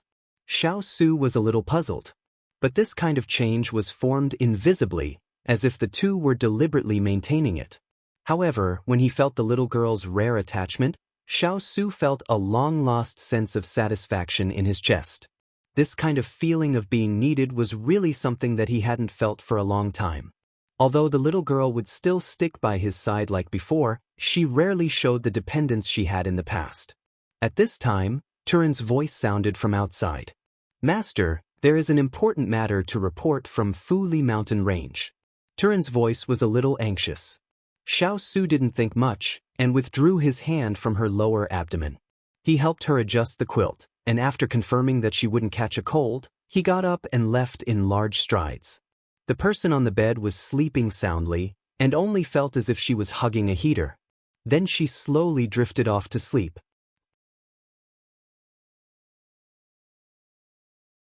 Chapter 569. When Xiao Su went out, Turin was already waiting at the door. "What's the matter?" Xiao Su asked. Lu Yu, who was in charge of mining in the Fuli mountain range, sent someone to deliver a letter. "The person who delivered the letter is now in the meeting hall," Turin reported as he walked. Xiao Su nodded, and the two of them headed to the meeting hall. As soon as Xiao Su entered the meeting hall, a servant in green standing in the middle of the hall knelt down and saluted, "Your Highness." "Liu sent you here?" Xiao Su sat down on the main seat and asked. "Lord Liu ordered me to deliver the letter. This is Lord Liu's token." As he spoke, the servant in green took out a jade pendant. Turin took it and returned it to him after confirming that there was no mistake. "Where's the letter from Liu Yu?" Xiao Su didn't beat around the bush and asked directly. Liu Yu was a young man who had sought refuge with Xiao Su 2 years ago. He was responsible, upright, and talented, but he hadn't been successful. Later, when he saw Xiao Su building roads and forests in Lian City, he sent an invitation to become his disciple. Xiao Su saw that he was bold and careful, so after a year of consideration, he put him in charge of mining in the Fuli mountain range. Speaking of, they had accidentally discovered a large amount of or buried under the mountain. It could be said that the Sichuan emperor had unintentionally planted a willow and it had turned into a shade. However, the ore wasn't easy to mine, and it required a lot of manpower and resources. At the same time, to prevent the people in the capital from finding out, Xiao Su ordered people to mine in secret. In the past 2 to 3 years, they had only mined less than 1/5 of the ore. However, the mining of ore was the most important thing for them at the moment. This was because everyone knew that in the next 2 years, the Sichuan emperor would definitely do something. In order to support the 4th prince as the crown prince, he would eliminate dissidents. He would do anything, and the refining of ore was what they relied on. They could attack or retreat. Xiao Su didn't like to chase after fame and fortune, but it didn't mean that he was a paper tiger that could be bullied by others. Moreover, he had someone he wanted to protect. In the past, he could let them do whatever they wanted, and he could stay out of it. But now, it was different. Even he couldn't stand their unrestrained ambition. As long as they didn't offend him, he could tolerate it. However, everyone knew that this seemingly peaceful situation would be broken sooner or later. Xiao Su opened the letter written by Liu Yu. It was written in code. If one wasn't taught by him, they wouldn't be able to understand the words. The letter said that they had discovered a very special type of ore in the past few days. It could be used to forge weapons that could be broken with a single blow. Furthermore, it was more durable than the previous weapons. They hoped that he would make a trip to the Fuli Mountains when he had the time. Xiao Su skimmed through the letter and handed it to Turin. After Turin scanned through it, he was pleasantly surprised. "Master, this is a good thing. If these weapons are sharper and more durable than the ones we use, then it would be like adding wings to a tiger for war." Xiao Su's face also showed a hint of joy. "That's right. We'll set off for the Fuli Mountains in 3 days." He wanted to see the results of the forging with his own eyes. "Yes, I'll go and prepare for the trip in 3 days." Turin accepted the order with a smile. After the people in the meeting hall left, Xiao Su stood by the window with his hands behind his back. Although it was already early spring, the breeze that came from the front was still mixed with the coldness of winter. It was drizzling, and the distant mountain peak was already shrouded in a thin mist, making it difficult to see its appearance. Xiao Su was no longer as happy as before. His expression was somewhat complicated. He looked in the direction of the capital with a heavy gaze. He hoped that one day, they wouldn't have to meet on the battlefield. After all, The person holding the sword against him was his close relative. In a magnificent palace, palace servants went in and out. They were either carrying baths, clothes, or bath towels in their hands. Following the direction that the palace servants went in, there was a bathhouse surrounded by mist. A strong figure was faintly discernible in the mist. "You can all leave." After the palace servants put down the things in their hands, that person slowly opened his mouth. His voice was like the sound of ancient bells. It was slightly low, but there was a kind of deep and continuous pleasant to the ears. "Yes." The palace servants heard and left in an orderly manner. After a while, the sound of splashing water could be heard. A head of black hair hung down from the back of his head. The ends of the hair fell into the water and slowly spread out, like a drop of ink falling on the surface of the water. Then it slowly spread out. That person cupped the water and splashed it on his face. Then he wiped it away with one hand. The water droplets slid down his bronze skin, rippling with an attractive luster. At this time, he closed his eyes as if he was enjoying this comfortable hot spring bath. His sculpted facial features were peerlessly handsome, but there was a faint arrogance between his eyebrows, as if he didn't put anything in his eyes. At this time, a figure silently appeared outside the screen. Then he half knelt and said, "Your Highness, I have something to report." The person bathing in the water slowly opened his eyes. Those deep blue eyes were as unfathomable as the sea. His voice was slightly raised with a bit of cruelty and coldness. "Oh, what?" "Xiao, the King of England." The person behind the screen immediately replied. That person raised his eyebrows and then got up from the water. Water splashed everywhere, like a beauty coming out of the bath. The water droplets covered his body bit by bit, but it was as if they couldn't stand still. The droplets slid down one by one, leaving long trails of water on his strong forehead and bronze skin.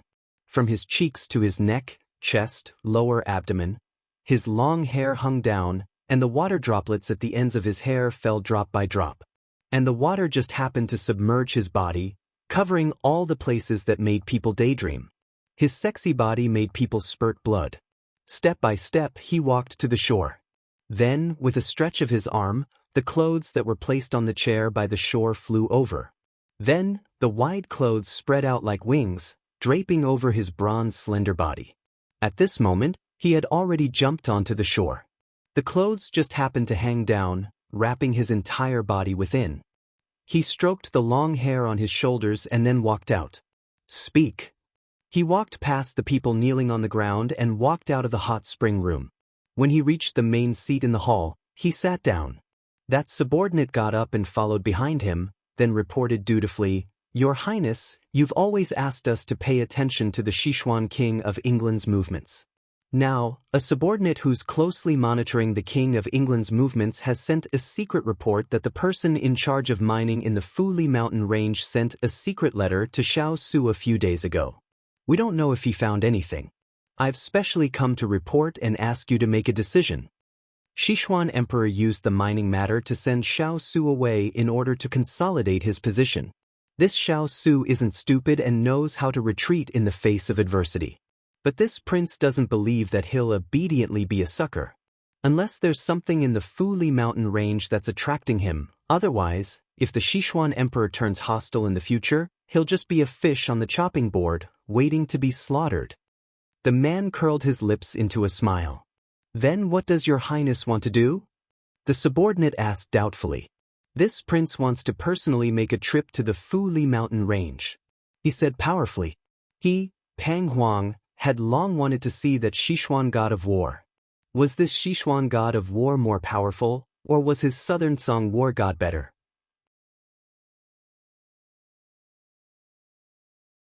Chapter 570.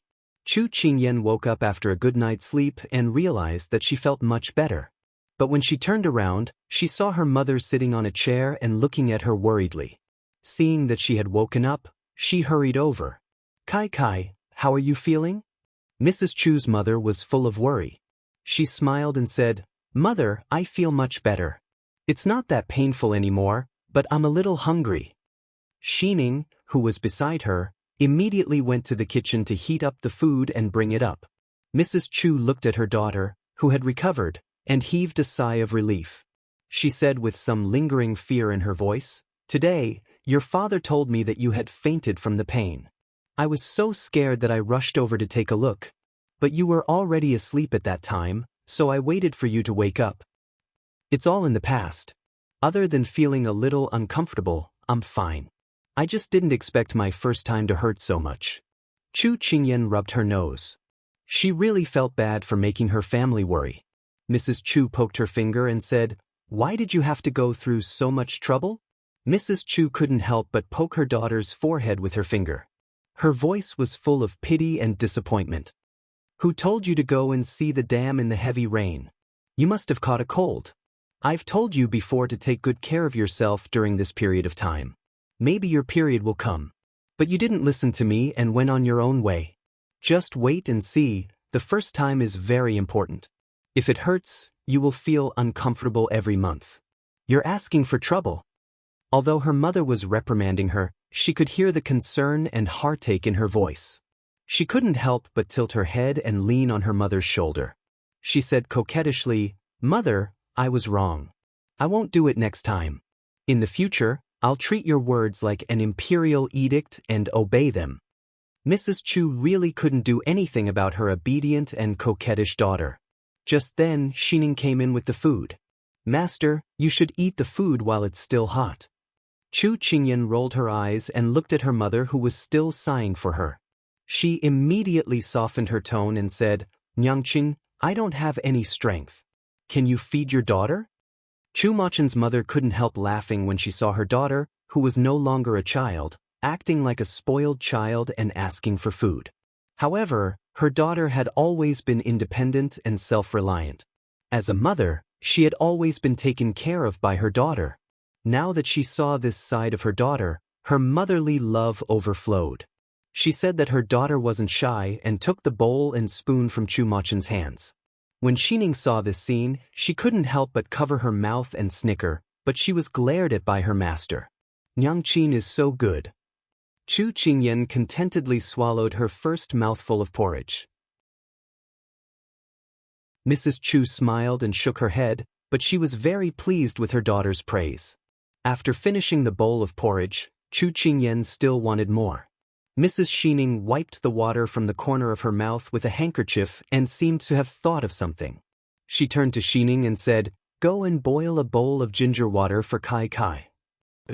Xining obeyed and left.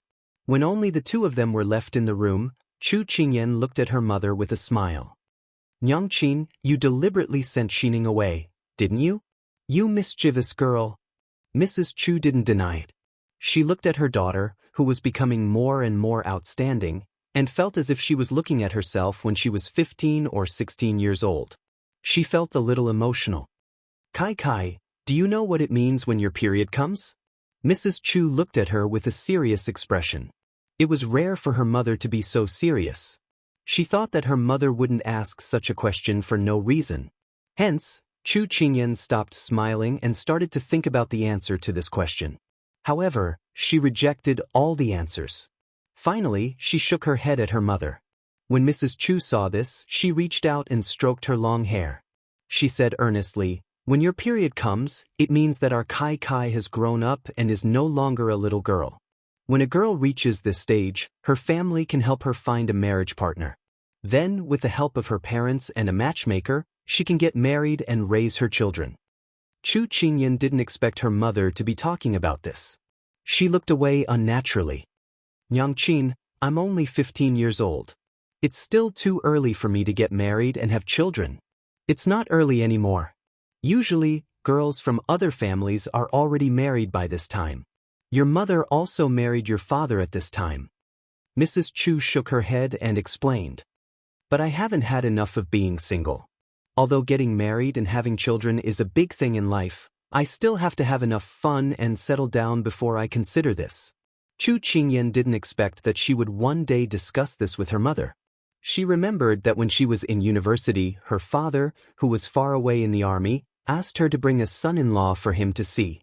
Unfortunately, she had never been in a relationship and didn't know what it felt like to be in love with someone of the opposite sex. Hence, she was still very shy to talk about this now. Mrs. Chu also couldn't bear to part with her daughter. However, she smiled and patted her daughter's hand gently. She said lovingly, "But other girls still have to find a marriage partner. We don't have to. The Emperor Emeritus's betrothal is quite good. His Highness is a good child. Nyangqin is very relieved to hand you over to him. When you want to get married, let me know. I'll definitely arrange it properly for you." Chu Qingyan was in a daze. She didn't understand what her mother was saying at all. After a while, Mrs. Chu remembered that her husband was still playing with the kitten in the courtyard. She got up and let her have a good rest. Just as she was about to leave, Chu Qingyan heard a light sentence. His Highness waited for Kai Kai for 5 years. It wasn't easy. Did she open her ears in the wrong way?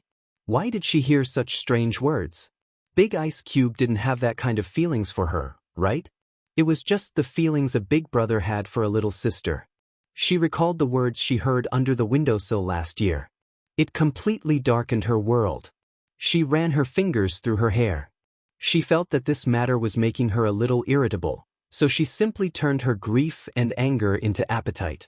Xining, I want to eat spicy chicken, spicy fish, vinegar pork ribs, mapo tofu, sour and spicy shredded potatoes. She blurted out the names of dishes one after another.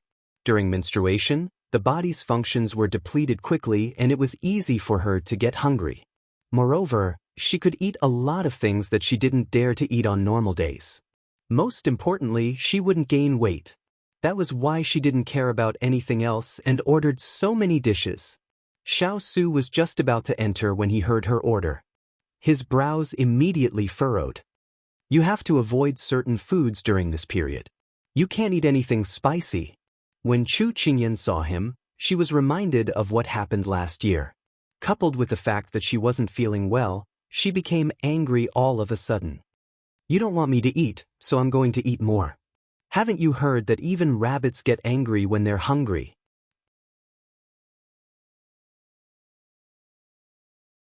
Chapter 571. Chu Qingyan's rebuke surprised Xiao Su a little.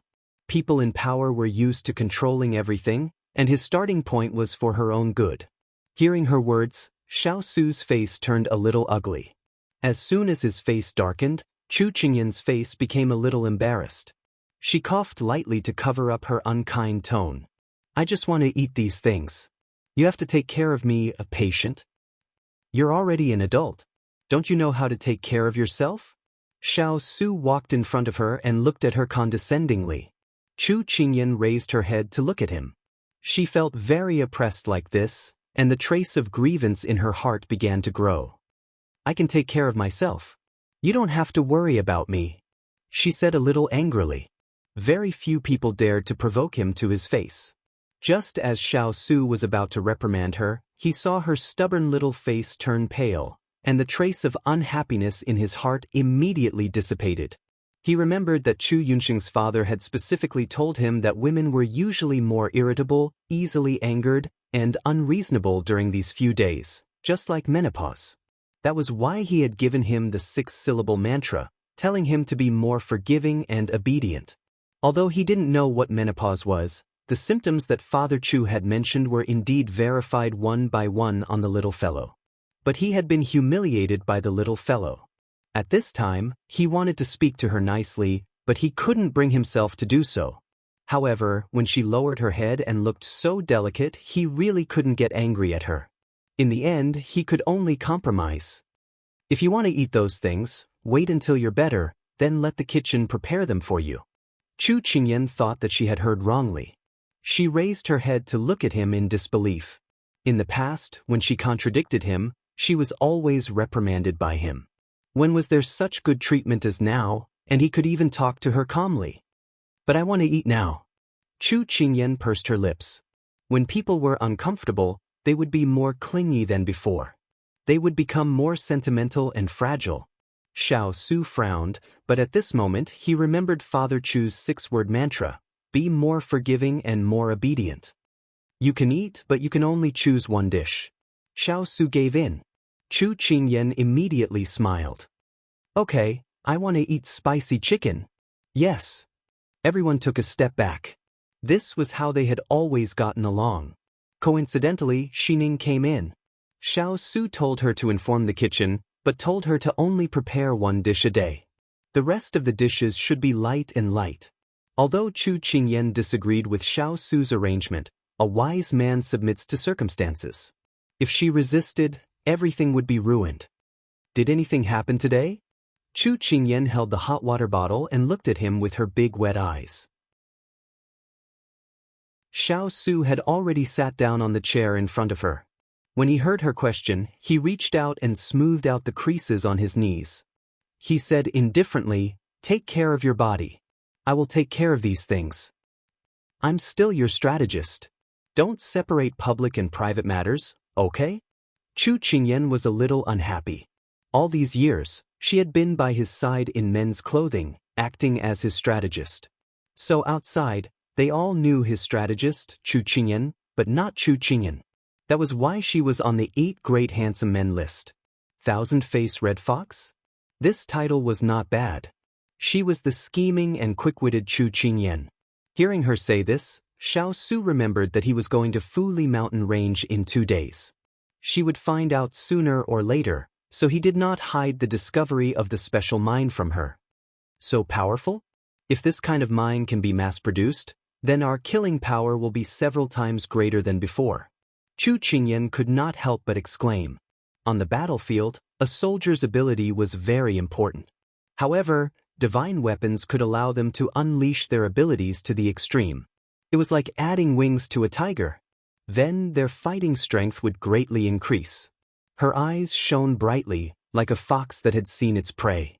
She was excited, and her appearance was very cute. Xiao Su saw this and could not help but smile. You can say that, but Lu Yu is not sure how many of these mines there are.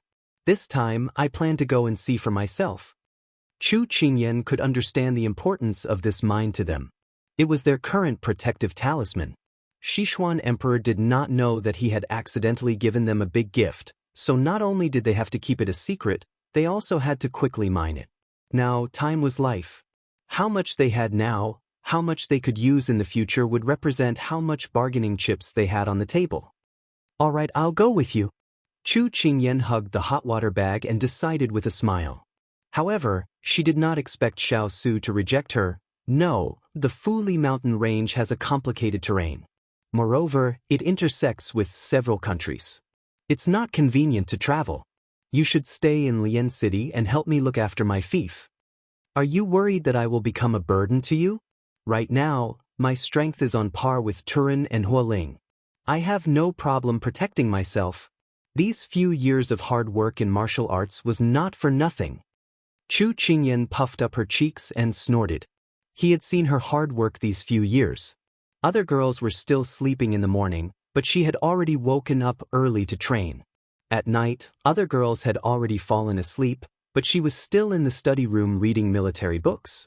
His training method for her was based on Shaolai's. He did not slack off or show her any mercy because of her special status. Fortunately, she had never disappointed him. I'm not worried that you will be a burden, but I need someone to look after my fief and deal with some urgent matters when I'm not around. Actually, he was worried that there might be some accidents along the way. It would be safer for her to stay in her fief, and he would be more at ease. It's all right. Don't we still have Mr. Ruo and Lu Rue? I'll be more at ease if I leave it to them. Moreover, haven't we already taken care of most of the matters related to the fief? Chu Qingyan tried to persuade him. Xiao Su watched as she racked her brains to think of a way to make him agree. After thinking for a moment, he asked, "Do you really want to go?" Chu Qingyan was still racking her brains to think of a reason. When she heard his question, she immediately nodded vigorously, "I want to. I haven't even been to the Fuli Mountain Range before. I want to go and experience it first."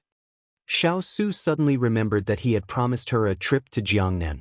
In the end, he did not fulfill his promise, and he felt a little guilty. If it were not for the unforeseen event that caused him to change his plans at the last minute, Perhaps they would already be traveling around the great rivers and mountains.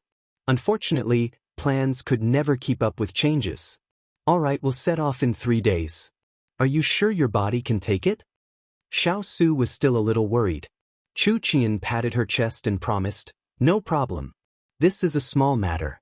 I guarantee that I'll be full of energy and full of vitality in 3 days." Xiao Su was amused by her appearance and shook his head in laughter. 4 years of growth might have changed her appearance and height, but there were some things that could not be changed with the passage of time. That was her nature. Don't forget your original intentions and stay true to yourself.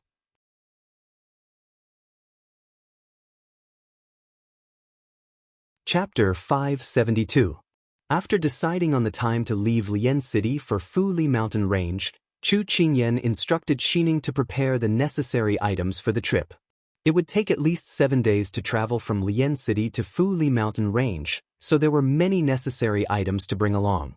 While Xining was tidying up the room, Chu Qingyan left the room and headed to Qing Yanluo's garden. After a day's rest, she had regained her strength. Since she would be leaving Lian City for a period of time, she wanted to greet Yanluo. However, when she reached Qing Yanluo's room and was about to knock on the door, she saw Qing Yanluo packing. She forgot to knock on the door and went straight in. She asked in surprise, "Sister Yanluo, where are you going?"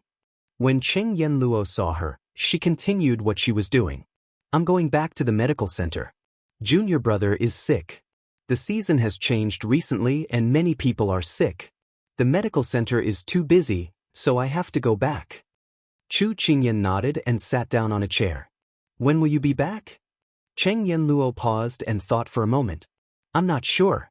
I don't have any clue about your father's symptoms. The previous methods didn't work. When I go back, I'll check some medical books to see if there are any other methods." "Thank you for your hard work." Chu Qingyan thanked her sincerely. All these years, she had devoted herself to studying her father's illness. Although those methods didn't work, she had spent a lot of energy. "We're close friends, so why are you being so polite? If it weren't for you and His Highness, I'm afraid our medical center would have been unable to make ends meet." Their medical center wasn't established for the purpose of making a profit. They often provided free treatment and medicine to the people. It was all thanks to the support of Xiao Su and the little girl that they were able to survive these years. Therefore, the reason why she did her best to treat Chu Machen's father and spent so many years staying here was because they treated her as a good friend. Chu Qingyan chuckled. "Indeed, it's not our style to thank each other. By the way, do you need to bring anything to the medical center? Do you need financial, material, and manpower support?" Cheng Yanluo looked at her doubtfully. "I can understand financial and material support, but what the hell is manpower support? If you don't have enough people, we'll give you more." Chu Qingyan winked and giggled. "Who is it?" She had already guessed who it was. "Ethereal, our Shaolai Cavalry's #1 doctor. His hands are miraculous, and his medical skills are superb. He can bring the dead back to life, and he is also handsome and confident. What do you think of his skills?" Chu Qingyan strongly recommended. Cheng Yanluo rolled her eyes. "Cut it out." Chu Qingyan followed behind her, unwilling to give up. "You don't like this, but there are other advantages. For example, I'll wash your clothes and cook for you on the road, lead your horse and guard you, eat, drink, and play. What about this?" Cheng Yanluo took a box of medicine from the cabinet and turned around to put it in her bag. She found her words funny. "I won't believe it even if you beat me to death." Murongju was such a proud person. Would he do this for a woman? He didn't do it in the past, so how could he do it now? Cheng Yanluo shook her head and tied a knot in her bag. She was almost done packing. "When are you leaving?" Seeing that she couldn't persuade her, Chu Qingyan gave up. She looked around her room and found that everything had been put away, so she asked. "I can leave after lunch." Cheng Yanluo patted the bag on the table, thinking if there was anything else she hadn't brought with her. "Okay, then I'll see you off in the afternoon." Chu Qingyan nodded. "No, I'll be back in a while, so you don't have to see me off." Cheng Yanluo shook her head. Then she seemed to think of something. "By the way, infectious diseases like the plague are prone to break out in spring. You should be careful." Chu Qingyan answered seriously, I'll remember. After lunch, Qingyan Luo carried her bag and was about to walk out of the room. She looked down and saw a figure stretched out on the tiles by the sunlight. She stopped and slowly looked up. Ethereal was standing in front of her against the light. Are you coming to see me off? She asked in a relaxed tone with a smile. Ethereal's eyes fell on her face greedily. Her bright and beautiful face had a kind of natural elegance. When she smiled, there was a faint tranquility in her expression. He shook his head. Chen Yanluo was confused. If there was any improvement in their relationship over the past few years, it was that they were no longer strangers. They were just strangers in love. They greeted each other when they met, drank tea, and talked about medicine. They could face these things calmly. I'll go back with you, he replied seriously. Chen Yanluo was stunned, but he didn't seem to be faking it. She couldn't help but smile. Go back with me? What can you do? I think my medical skills are not bad. I can help with the diagnosis and treatment. Ethereal looked into her eyes and said slowly. Chen Yanluo raised her eyebrows. The medical center doesn't have that much business. I alone am enough. My junior brothers are here too. I can wash your clothes and cook for you on the way. I can lead the horse and guard you. I can eat, drink, and play. I can do whatever you want. What do you think? Ethereal smiled. He wasn't disheartened by her rejection just now. Why did these words sound so familiar to Qing Yanluo? And she felt that he seemed to be flirting with her in a serious tone. Her face couldn't help but darken. No need. Thank you for your kindness. Chen Yanluo threw the bundle in her hand over her shoulder and prepared to walk around him. But as soon as she took a step forward, another wall appeared in front of her, and it was a white and shiny human wall. What do you mean by this? Chen Yanluo stood still, looking displeased. I'll go back with you. Recently, there have been a lot of robberies on the road. I'm worried. Ethereal looked defeated.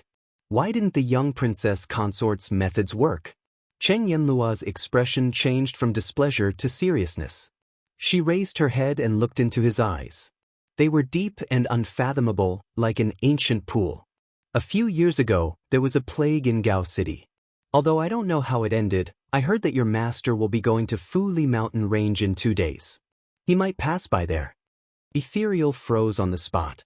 So, are you sure you still want to go with me? Initially, she still had some hope in her heart. But when she saw the struggle in his eyes, her hope was extinguished. I'll send someone to protect you. He lowered his eyebrows and said, There's no need. I've climbed the mountain in the middle of the night to gather herbs and spent a night in a beast's den. What haven't I experienced? I've been alone for so many years. It's no big deal. Chen Yanluo looked away when she said this. She felt her throat tighten. She didn't want to look at him anymore. She nodded at him, walked past him, and left the courtyard. 10 years ago, you left me because of your responsibilities. Can I still expect you to be like you 10 years later? Ethereal clenched the bundle on his shoulder. His eyes were filled with sorrow. I'm sorry, Xiao Yan.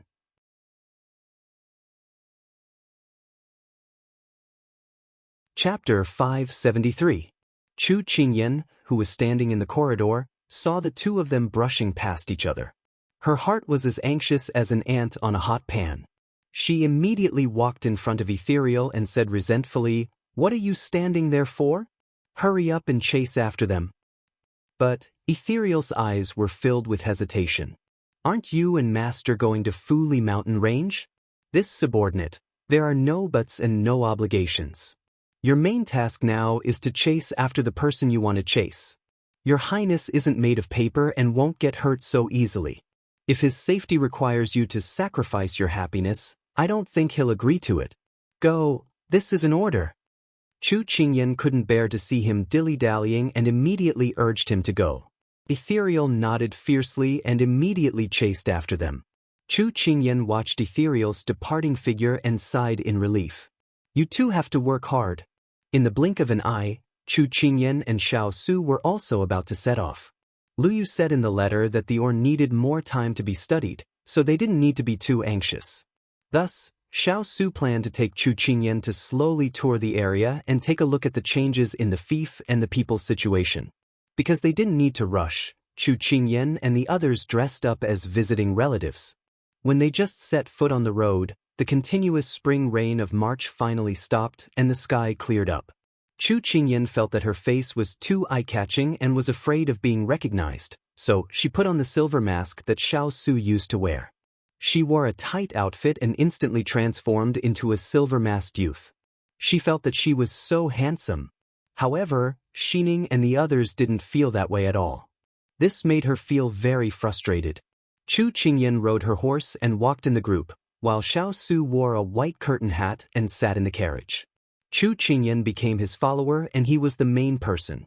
However, Chu Qingyan didn't mind at all. The spring breeze in March was warm and the weather was very warm. It was very suitable for traveling. As a matter of fact, not long after they left, they ran into two groups of people. "Little brother, where are you going?" One of them shouted loudly at Chu Qingyan. It seemed like she was treating her as the person in charge of their team. Chu Qingyan looked at this group of people. Although their clothes were not luxurious, they were not ordinary either. There were 2 carriages and 3 or 4 servants. She replied with a smile, "Our young master wants to take advantage of the spring scenery to go out for a walk. He doesn't have any special plans to go anywhere." "Where are you going?"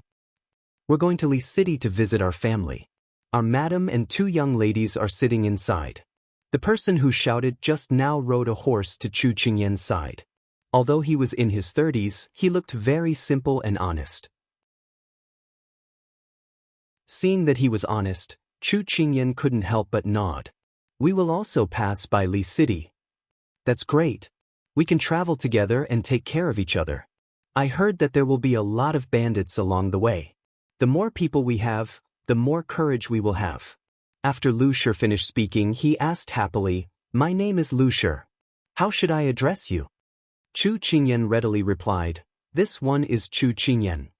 Lu Shi looked at the youth in front of him. Although he was wearing a mask, he gave people a very comfortable feeling. His temperament was very noble and he was very approachable. He started chatting with him. Chu Qingyan found out from him that their master's surname was Lu, and he was a steward. This group of people was going to Li City to seek refuge with their master. Their master was working as an advisor in the county government of Li City this year. As soon as he settled down, he asked his madam to move the family to Li City. Chu Qingyan also found out that the master of the other group of people was surnamed Yang. They were going to Fu City and would also pass by Li City. However, Lu Shi expressed that he didn't know why they were going to Fu City. Because he vaguely felt that this group of people didn't seem to be very friendly, Lu Shi didn't ask for a snub. Lu Shi said a few words before he was called back by his master. Chu Qingyan could tell that compared to the lively Lu family, the Yang family was more silent. They were dressed gorgeously, and they also had 2 carriages with more than 10 guards. The carriages were very spacious, and she could vaguely hear the girls talking inside. Chu Qingyan thought that the people inside should also be women, but each of them had their chins slightly raised, as if they were very disdainful of the 2 groups of people beside them. However, this had nothing to do with her. In any case, this group of people was going on the road. It didn't matter if there were more people on the road. They didn't interfere with each other. After walking for an entire morning, because this road was in the middle of nowhere, they could only find a spacious place to rest and have lunch. Thus, the 3 groups of people coincidentally stopped at the roadside lawn. The people in the carriages also came out one after another.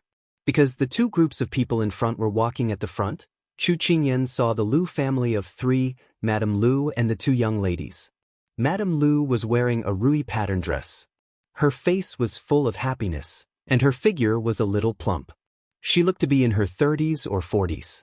Beside her were 2 young ladies. One of them was wearing a colorful flying flower dress. Her appearance was delicate and pretty. The other was wearing a standing water pattern dress. Her appearance was beautiful.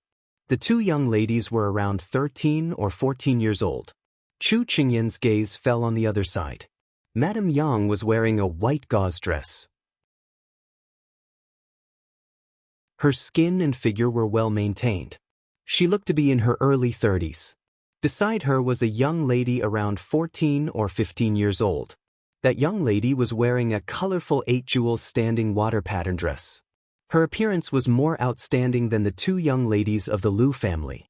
Behind this young lady was a young lady with her head lowered. Her clothes were not as exquisite as the previous young lady. Her clothes were not old or new, and she looked a little timid. After observing, Chu Qingyan walked to the side of the carriage and waited for the people inside to get off. Thus, when Xiao Su lifted the curtain of the carriage, he saw a white wrist in front of him. He couldn't help but frown and look at her. He only heard her say, "The people outside all think that I am your servant. Why don't we put on a show until the end?" Xiao Su smiled and obediently put his hand on the back of her hand. Then, they got off the carriage. Although they were the last to get off the carriage, Turin and the others had already led the carriage to the side and tied it up. The ground was also covered with a thick layer of cloth. In order to avoid being too conspicuous, they didn't take out the folding chairs and tables. Instead, they took out the dry food that they had prepared this morning. So when the other two groups of people sat down, Chu Qingyan and the others had already started eating lunch. Chu Qingyan chewed on a sesame seed cake. Out of the corner of her eyes, she saw that the Yang family took out a few delicately made food boxes. Then, she took out the pastries from the boxes. It could be seen that they were all food that looked good. Chu Qingyan politely declined the food that Lu Shi sent over. She smiled and said that she had brought a lot. Halfway through lunch, the young lady of the Yang family said something to Madame Yang. Madame Yang looked at Chu Qingyan and the others. Then, she called her bodyguard and said something. Then, the bodyguard walked towards Chu Qingyan and the others.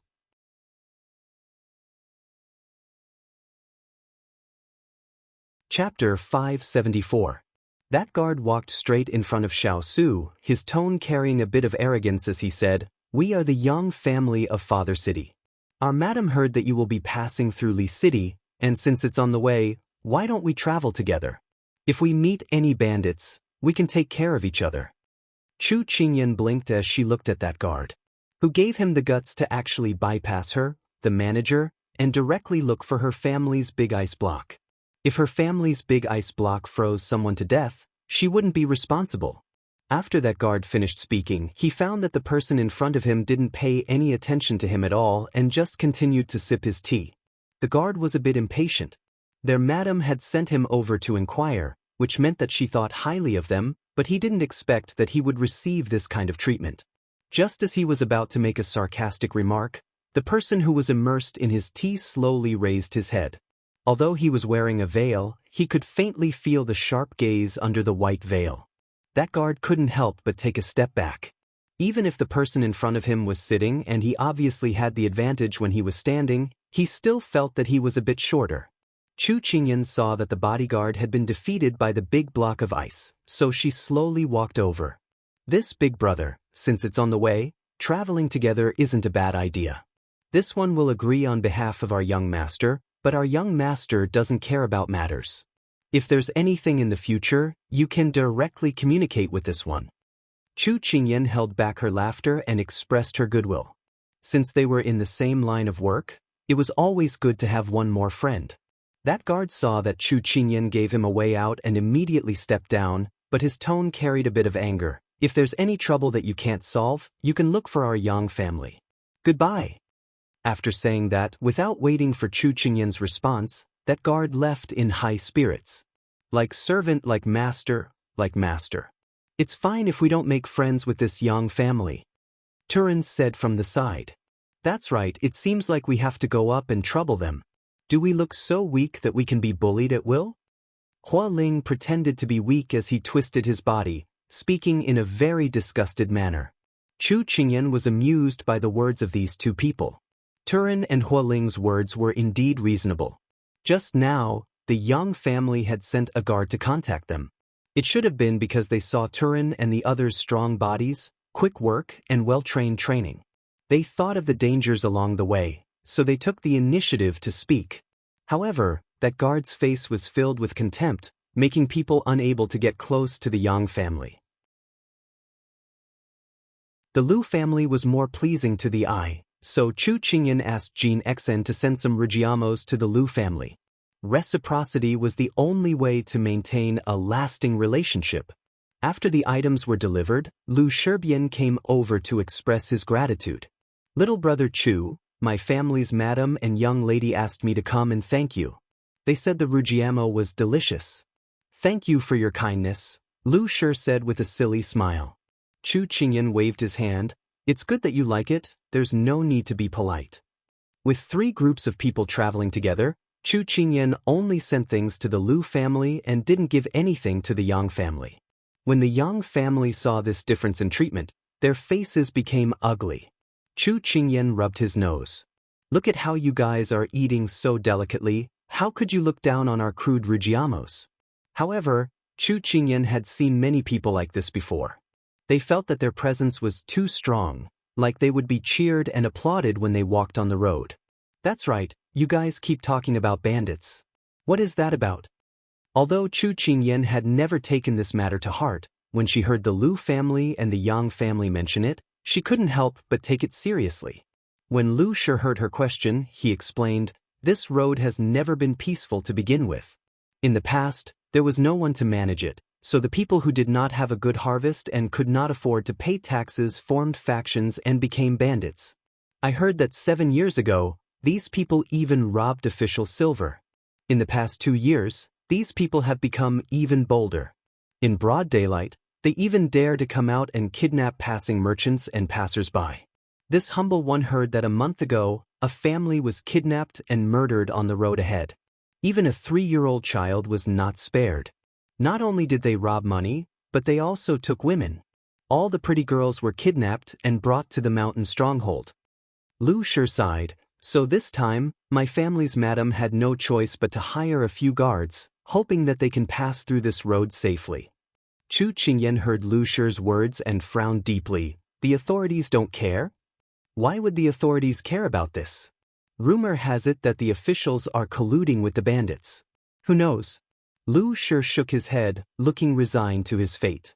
After Lu Shi left, Chu Qingyan returned to Xiao Su's side and repeated Lu Shi's words. Then she said, Big Ice Cube, why didn't we know about this? None of the subordinates reported it either. The area from Lianqing to Fuli mountain range is vast but sparsely populated. The land is barren and there isn't much harvest. So, the imperial court rarely spends their energy here. When I came here, those officials thought that I was sent here because I lost my power, so they didn't take me seriously. It's not impossible that they neglected their duties, didn't report what they knew, or colluded with the bandits. Xiao Su's tone was indifferent. The people he brought with him had basically been on the battlefield. They were still lacking in political management, so there were these loopholes. Then what should we do now? Chu Qingyan understood the meaning in his words.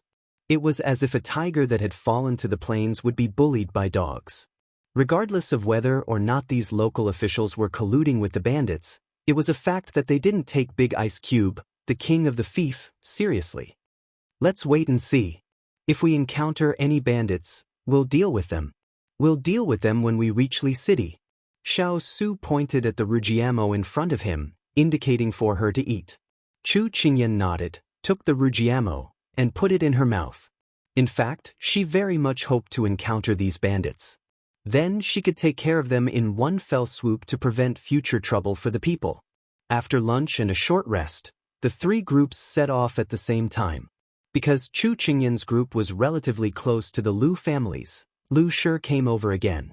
Chu Qingyan felt that this person was quite talkative and as honest as his name, so she started chatting with him.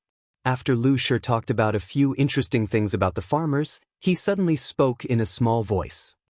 Little brother Chu, your family's young master seems to be a man of few words and doesn't seem easy to get along with, but his temperament is very good. He seems like the young master of an influential family. Lu Shi rubbed his head as he spoke honestly. Chu Qingyan smiled when she heard this. He really doesn't talk much, but he isn't hard to get along with. Her family's Big Ice Cube was a bit quiet, but that depended on the person. If it was her, he wouldn't stop talking once he started lecturing her. At this time, Turin suddenly came over to say that his master was looking for her. Chu Qingyan nodded to Lu Shi before riding her horse back to the carriage. She asked, What is it, Big Ice Cube? Stay by the carriage. Don't keep talking to unimportant people. The person in the carriage spoke in a somewhat depressed tone. Chu Qingyan tilted her head to look at Hua Ling in confusion. What was with His Highness? Hua Ling spread his hands. He might be jealous. That shouldn't be possible. Lu Shi was old enough to be her father. Moreover, she was dressed as a man, all right? She didn't understand Big Ice Cube's world. You're tuning in to the Passion Pages YouTube channel. We're so grateful for your support, and don't forget to subscribe to join us on this incredible journey through captivating stories. Your generosity through donations truly makes a world of difference, as it's the primary source of revenue that allows me to expand and enhance this channel for you. Thank you from the bottom of my heart for being a part of this adventure.